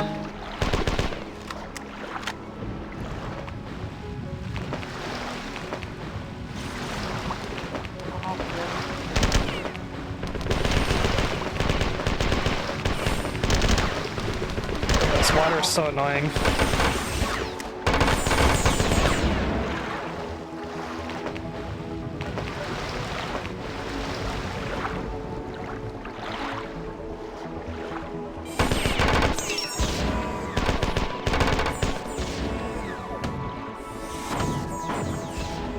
Shortcut.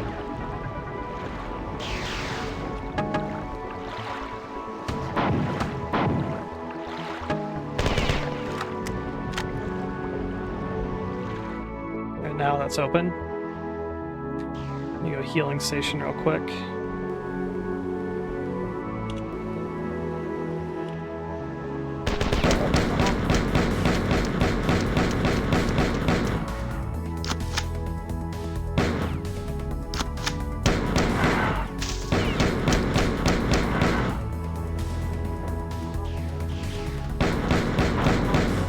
There's the chip.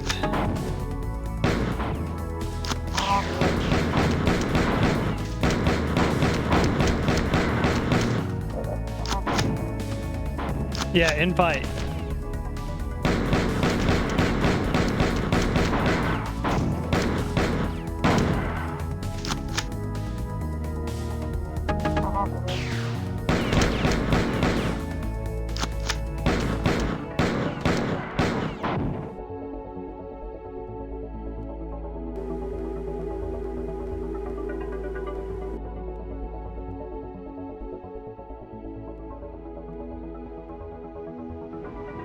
Hit save here. Now we'll go to the underwater, put the chip in. I think this mission will be completed. Perhaps.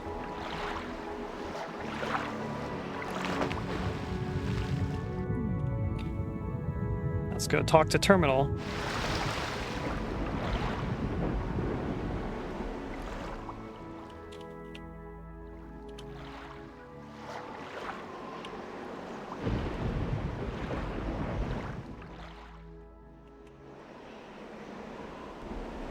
Where the hell are all my items? I see my guns, but I don't see any of my ammo. Huh?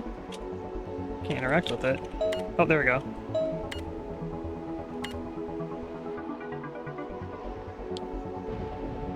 Oh, there's another terminal in the temple. I'll try to contact you there. Okay.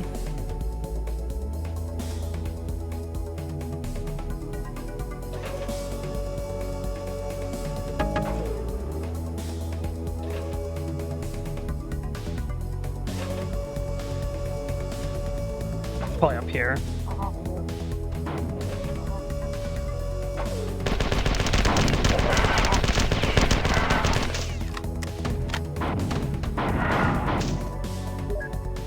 Whoop.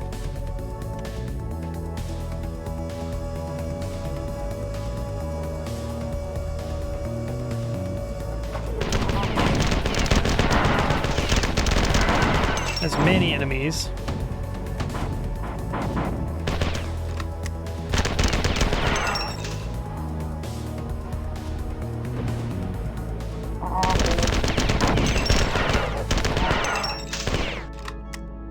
There we go.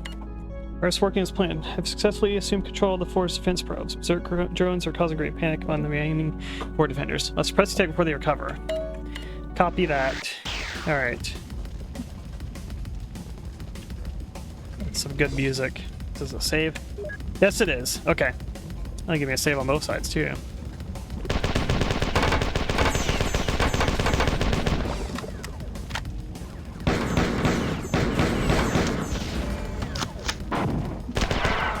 Alrighty.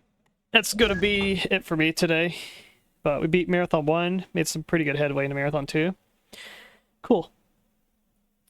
So tomorrow I will not be streaming, likely. As mentioned before, I'm going to be playing some Dawn of War. That's going to be in Pumpkin Sense Discord, which we're going to be raiding here, actually. She's about to go live, if not already, so I'm going to raid her. Let's go back to the room.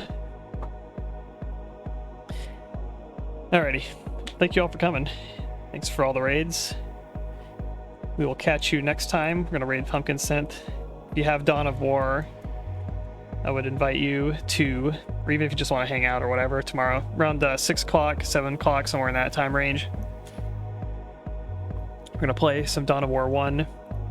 Probably both the original, which I think is called Anniversary Edition, and the Enhanced Edition, which is, I don't remember what the name is already.